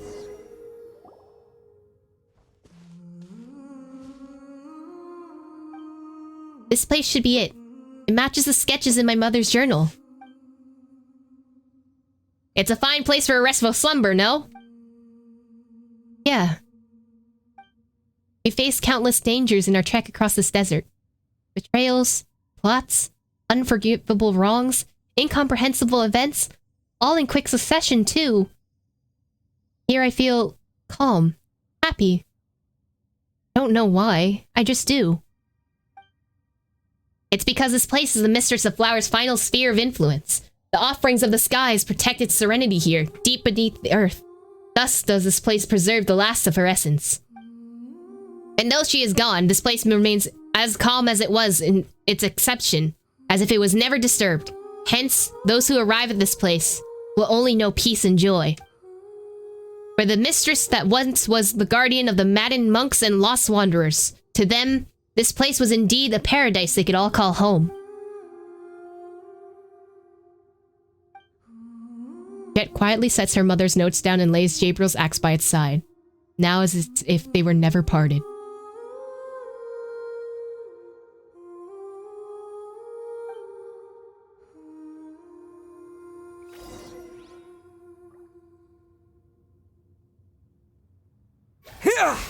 That's not what I wanted to do. Way to break the fucking mood, Aether. Oh god. Ufaria's notes. Ufaria's notes. My dear Jet, loveliest of daughters, 1,000 hugs and kisses to you. May the unchanging moonlight grant you 1,000 blessings, and may the blazing smile upon you alone. I imagine that you'd be a bright, beautiful young lady by the time you read this, Knowing that I'm here this night, imagining your future beauty, my intellect and looks and your father's stubborn tenacity combined. I imagine you wearing a graduation gown at the academia. I imagine you proudly staring at the head of your own household. I see Jabril and myself, full of joy and the wonder of life you lead as we grow old together. I know what you're thinking. You bad girl. You're thinking that you should read these words out loud so that you can embarrass me, Be it that as it may, I'd like you to see those hopes and blessings that I wrote down. and that I imagined a lovely, happy future for us. It does feel kind of strange if you think about it. I mean, this was supposed to be an academic notebook, but it ended up being so full of my hopes and dreams for you. Is this how mothers are? So sentimental? Still, I wish that the day would come when we can all be proud of each other. Though destiny might render our little sand dune a wreck, and though all of our lovely expectations that we hold may be lost, I hope that you can look into my eyes and tell me that even with my lack of experience as a mother, ours was not a relationship defined by regrets. I'm sorry that I wasn't able to give you the best family, but I'm glad that I could still be your mother and Gabriel's wife. Really now, just as I'm writing this, little one, are you making a ruckus in my arms, painting your own face with ink-dipped dark hands? Do you mean to become an artist? Or a wandering desert demon that shall keep your mother's nightmares at bay? Alright, alright. Sleep now, my baby gazelle. Allow me to pen this song down that shall send you into a peaceful dream. May you remember it just as you remember me. O stars high above the wasteland, O nightingales weary from the day, it's time to take off your crowns and roses, cleanse yourself with wine made from grapes. Sleep, sleep. The eternal oasis welcomes the lonely wanderer, and here the crisp strings full, and memories are forever sweet. Sleep, sleep. Yon golden slumber summons thee, wandering sand. Drink not the bitter salt water, for the sorrows of tomorrow have gone away.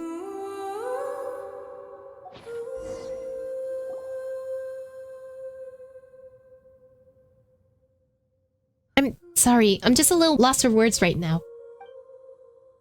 It's like time forgot how to flow and everything stopped. I don't know why. All I can even gasp in astonishment is all that's been around me here because all I feel is peace. For my parents to slumber here alongside our fallen goddess, though I wish they had never left. I truly wish that they could stay here eternally, never to be forgotten by the passing of time. When we first entered, we disrupted the fragment's power and broke the device that long maintained equilibrium here. This place is destined for ruin, to be swallowed by the sands sooner or later. That time comes, the fading power of our mistress put forth to ward this oasis will be in perpetuity will dissipate. This is inevitable. I know that, but at least my parents were reunited before the end, as if they never left each other at all. Maybe there will finally come a day when I return to this place, after I grow weary of adventuring, and after I have left every place I regard to be home behind. At that point, I think I'll just say, I'm back, and then lay between my parents to join them for a grand old nap.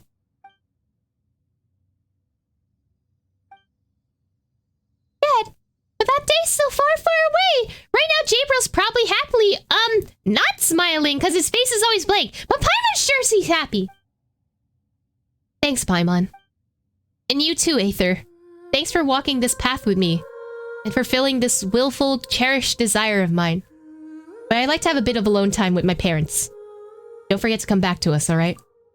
Don't worry about me. I'll catch up. I mean, it isn't my time to settle down here, isn't it?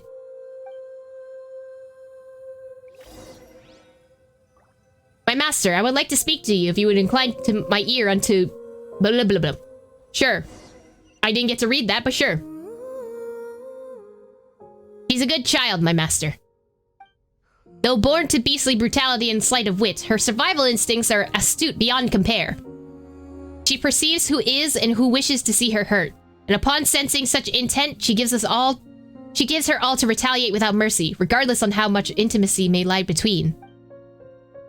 Still, she does not know the schemes woven against her. She doesn't yet know the home she seeks is a thing most hollow. Master, if you care for her, then protect her well.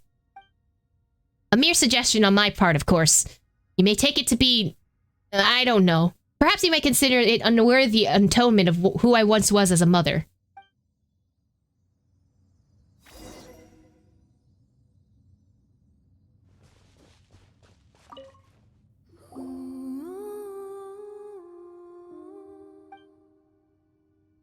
There she sits in silence, enjoying a pleasant time with her parents.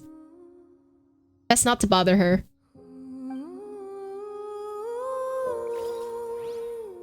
Oh, we do have to bother her. I don't wanna bother her. Let's head back. You don't mind? I'd like to stay here a while longer. That's okay with you. I mean, I don't want to bother her like this. Tribe is waiting on us. Yeah, just give me some more time. You go. I'll follow after. After pacing a while, you decide to leave the oasis in stillness. Soon Jet catches up to you.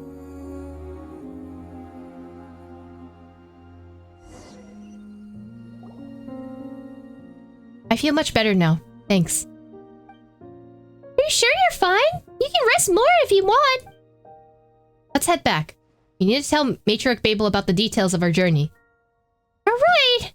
You say so, then let's go. We're back and intact, Matriarch Babel. We've discovered the secrets of the Eternal Oasis and opened the path there for the tribe. I thank you for this opportunity to help me fulfill my parents' dreams, even if they didn't receive the blessings of the Tanit. Please, child, there's no need. I've always held your hopes close to my heart. To be able to fulfill the desires of the young is my duty as matriarch. Thank you. Well done, Jet. Now, there's the matter of Aziric. Your judgment was accurate. He's undoubtedly a traitor. Wait, so you already knew that Aziric would betray you? No. I only suspected him at first, then I spent most of the journey watching him. I just didn't expect him to reveal his true intent so soon. Matriarch Babel warned me, and I chose to believe him at the time. Here, proof of his collusion with the Fatui. Jet gives Adelphi's letters to Babel. Please don't be sad, Matriarch Babel. Yes, I long suspected his disloyalty. It's a shame that I didn't get the chance to end him personally. I had such high hopes for him too. But now with the tribe facing increasingly treacherous circumstances, the loss of 2 individuals I invested much time and effort in, I must count on you, Jet, to help me in the matters both great and small going forward. So, what you're saying is that Jet got a promotion? Yeah! Congratulations, Jet! Promotion? That's not the word you would hear in the desert very often. We desert dwellers aren't so hierarchical. In the end, they who govern more affairs will be the ones who bear greater authority. Yet, in the future the Tanit now rests on your shoulders. Don't let the tribe down. Tribe? You're saying that I'm truly one of the Tanit now? Do not be deceived, child. I've always seen you as one of us. Whatever happened before, you are a daughter of the Tanit, and the truth of our consanguinity will always run in your veins. Thank you. Paimon feels like we forgot to mention some suspicious things we saw. Aether, do you remember seeing anything suspicious? About the abandoned camps in the canyon. Once you dispatched the other tribespeople in the oasis and left there to perish there, then you laid a taboo upon it as pretext to prevent anyone else from trespassing, did you not? Yet you encouraged us to head deeper into that same treacherous territory, mentioning nothing of your actions. Why did you do this?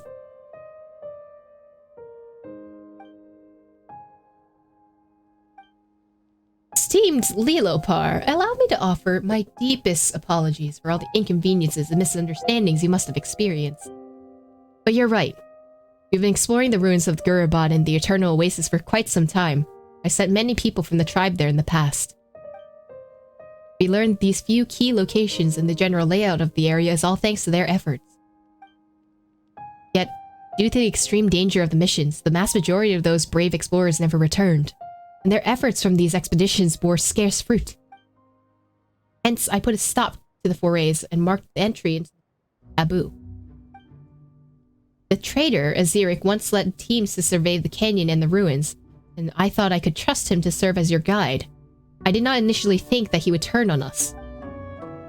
You never spoke of this, as I knew from the start that you would return unharmed. Of all who inherit our legacy, you are the one I trust the most, Jet.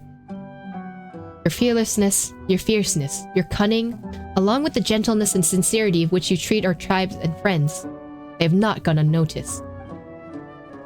My daughter had not been stolen from me by the sands. I like to think that she might have turned out to be like you, unflinching in the face of all peril, one whom even the desert could not smother. So I believed in you and prayed for you in silence. Sorry for doubting you, Matriarch Babel. No, the fault is mine for incurring your doubt and mistrust. It is I who should ask for forgiveness instead. My apologies as well, my master. It seems that my paranoia got the best of me. That's good that we all managed to clear the air between us. You're our honored guest, Aether, and the Tanit will always welcome you. Esteemed Master of the Jinni, whatever you may desire, I will do my utmost to fulfill. If only you would ask. Anything? Anything. Oh. Does this actually give a choice? So we can be compensated by Mora. I do need money, but I can get money at any time. I like something commemorative, or I just offer a toast on behalf of Jet's birthday celebration. No, you guys, get your head out of the gutters. You know what? In my heart, I would just be like, just celebrate for Jet's birthday celebration. So the first option is you actually get money. The second option is you get one 4-star artifact. Why'd you Google it? Because I knew it would be something important. Normally I don't Google this shit, but I'm just like, nah, this has to be a choice. In the end, it's all illusion of choice. It really doesn't matter. So I'm gonna take the money because that's the best option. Yeah, Mora, that's what we want. Very well, you've earned it indeed. And I thank you for taking care of Jet for me. Alright, don't keep you much longer. Again, I thank you for your help. O Master of the Jinni, may it not be long before you visit us again. Oh, I love that we glitched through a wall. And several walls, actually. After all, we will need your guidance. And Lilopar's also. Apologies, our business has me distracted. Was there something you need? Speak of Adelphi and Aziric, yes? Their actions have shamed the Tanit, and before a guest no less. They spent too long in contact with those northerners, and forgot that they are children of the Tanit, bound to the rules of the tribe. Thankfully, I still have Jet. She has lived up to my expectations and more. Alilopar. Naturally, she has her own perspective. That which provoked her rancor was a misunderstanding regarding our actions. But if we wish to rejuvenate the desert, the land needs to be fertile. That may offer an easier life for our people, hence why we must rely on Lilopar's favor. We hope to come to a mutual understanding on this point at least. We finished the Dirge of Bilqis, guys!